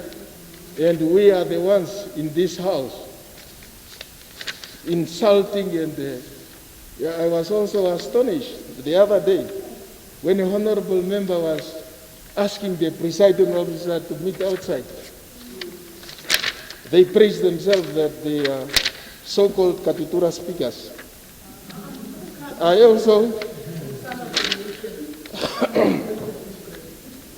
also take to heart your suggestion that we must do more to find out if the makers are being paid at least the minimum wage.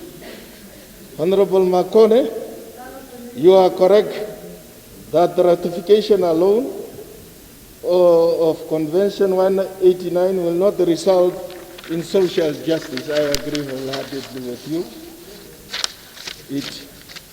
It must come from the heart, and also strict application of the laws. In the case of domestic workers, the legislative framework has been established, but we will commit ourselves to much stronger efforts in the areas of legal literacy, compliance, and enforcement of laws. Honorable Sioka, we thank you for tabling Convention 189 in the National Assembly, for noting when you were Minister of Labor, and you can be gratified that your initiative was carried forward, my dear sister. We are confident that your current ministry will play a key role in ensuring that ILO Convention 189 and 190 are implemented effectively and efficiently, especially with respect to the problems of gender-based violence and harassment that we are currently dealing with. Thank you very much, honorable members, for your support. Thank you very much. Thank you. I now put the question that the conventions be agreed to. Any objection? Agreed to.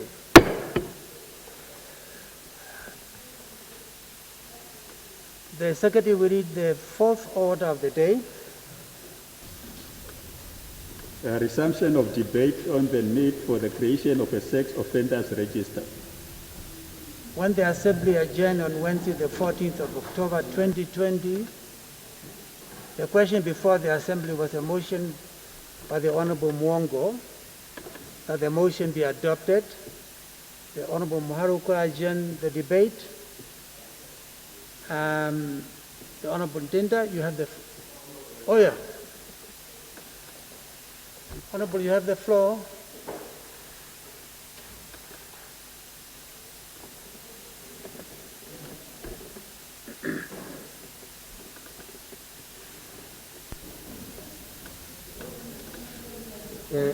Honorable Speaker, I noticed that the person on the list is not here. Could postpone the debate to tomorrow. Thank you. I've taken note. And is anyone else who... Can we agree to that? So until tomorrow. Thank you very much. So decided. The Secretary will read the fifth order of the day. The resumption of debate on the need to promulgate the Flexible Land Tenure Act of 2012.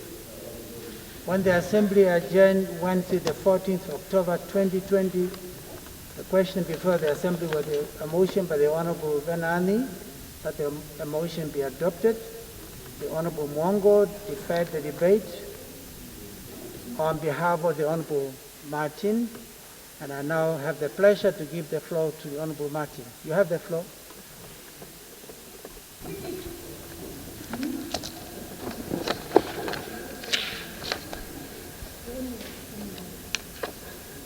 Thank you, Honorable Speaker. I'm sure I will beat the 10 minutes remaining. Honorable Speaker, honorable members, I rise to make a brief intervention on the Flexible Land Tenure Act and to offer alternative paths to our development trajectory. Let me use this opportunity to thank the Ministry of Agriculture, Water and Land Reform, and the Ministry of Urban and Rural Development for their response to Honorable Venani motion, which was delivered in this August House about 2 weeks ago. Discussion around providing affordable housing, security of title for the masses who live in informal settlement, persons with low income, and empowering the persons concerned economically by means of this right is an endless discussion, of course, depending on which side one is. This act was passed by Parliament 9 years ago. At the time of passing this law, the ministry at that time indicated that it estimated that about 70% of people living in informal settlement will have obtained land rights by December 2017. Honorable Speaker, we are in October 2020, and nothing much has been done, which is as well equivalent to serious promulgation of this act. I say this because in their response, the minister has taken offense to Honorable Venani motion in which he called for a speedy reinforcement to this act. Why he have already highlighted the importance of this act. For the sake of accountability, I take serious note to the following statement made by the ministry in response to the motion. Number one, Honorable Speaker, in Oshakati, only 55 land titles have been registered, and that the local authority there is still working on the remaining allocation. Keyword, is still working on the remaining allocation. Number two, In Hobabis, nothing has been registered, and that the Land Rights Office in that area is currently busy registering, meaning nothing has taken place for the past 9 years. Number 3, in Windu, for the past 9 years, the ministry has only demarcated plots, but no land rights have been done, as the land measurers is already busy with further demarcation of plots. Number 4, no land titles are registered in Otapi, Marienda, Ruderitz for the past 9 years. As the minister said proudly, they said town has so far only indicated their willingness to implement the Flexible Land Tenure Act. Number 5, Walvis Bay, no land titles has been registered there. The ministry says in their response to the motion that municipality in that town is yet to communicate its position 9 years later. Number 6, again, no land title have been registered in towns such as Rundu, Sumeb, Katima Muliro, Ochuarongo, Grootfontein, Rehoboth, Ocho, Ongwediva, Mataye, Orangemund, 9 years later. The minister says discussion to enforce the act in this town is only at an early stage. Number 7, further in Karas region, the ministry has only had discussion with implementing the Flexible Land Tenure in Osenga. This again means no land title have been registered. While it is clear from the evidence mentioned above that the ministry is in denial that they are sitting on the reformation, it is crucial that the ministry should spearhead innovative solutions to reinforce the act in the speedy direction, because the method that is currently used is clearly not working. Honorable Speaker, honorable members, it is easy to take offense when provided with facts that reveal a lack of implementation, transparency, and accountability. It is easy to do pep talks in order to appear working when in actual fact nothing much is moving on the ground. During the past 9 years, many of us have watched disturbing scenes of government officials demolishing squatters' settlement on the basis that the so-called squatters has no right to occupy such land. As it stands, what has been done to fully reinforce this act is not even near to 20%. One wonder if it takes 9 years and more to fully implement the Flexible Land Tenure. Indeed, the land reform program is one of the main objectives of the liberation struggle for a free Namibia by the ruling party, as the minister has indicated in her speech. One wonders why it takes the ruling party 30 years to recognize the importance of this act. Is demolishing the best solution? It's a question. In many areas like Katutura, most people have been forced to relocate despite the fact that they have lived in such place for decades and voted for some politician while living in those slums. How can you promise homes and shelter if you fail to deliver on plots?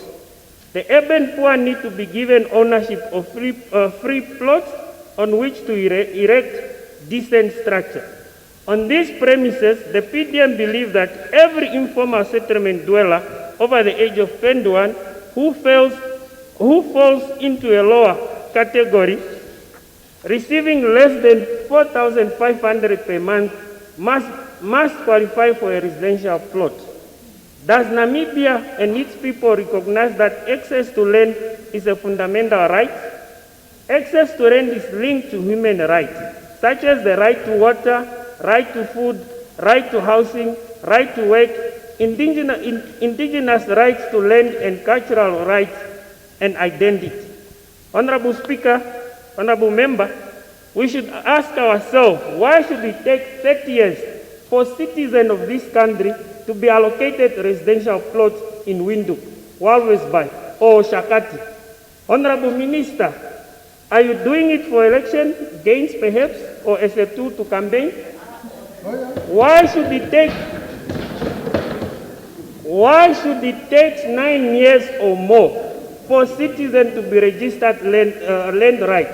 What happened to their other rights that are linked to their access to land? If we have landless because they have been displaced by various social, economic, and political forces, what happens to their other rights? Honorable Speaker, the PDM has always been a champion of resettlement programs for commercial farmland. Yes, we are even taking the Russian to court. Yes. We introduced it in the land conference. Honorable Speaker, am I still protected? Order. Let us make use of the time. Order. Continue. Okay. So the PDM has always been a champion of resettlement programs for commercial farmland, in that we should allocate unused land that is in the hands of the state to assist potential farmers. One Namibia, one plot. In that we secure ownership of lands or plots to all our people, so that it provides ample opportunity to wealthy generation for the current and future generation. Like it is mentioned in the motion, this step will, in addition, ease access to land developing a build-up leasehold with municipalities for extended period of 10 years. Allocate specific support for modern agricultural and other developmental initiatives to redress imbalance of past. It's a point of information. Is that a point of... Let him speak, it's his right. I want to inform, on a point of information, Yes, just information. Is the right honorable gentleman aware that apartheid, the evil system of apartheid, is a forerunner to DTA? Okay. There is no difference between DTA and PDM. Okay. Thank you. Let me get him to conclude. Thank you. Since when have they become? Since when has they become champions of? Order. Our people were I was a small boy when I was evicted from Katutura, from the old location. Thank you. It was DTA. DTA, all of you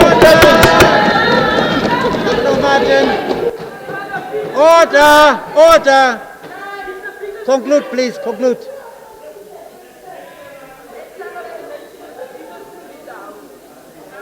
Wait for the light. Okay. On a point of information. No. On point of information. No. I may rise. Order. The honorable member. The honorable member. You don't have the floor. Honorable member, please sit down, please. Point of information. Sit down, please. The Fiscal Party. Let me is in prison. Let me tell you. Order, please. Order. No, please. No, please. Order. Sometimes, I know emotion do rise quickly, but order, please. Order. I respected the honorable member on the floor, and he was actually trying to make contribution within the time available. He was not able to fulfill that dream, and we are now over the time. We adjourn the House until tomorrow so that he can continue in peace. The House stands adjourned until tomorrow, the usual time.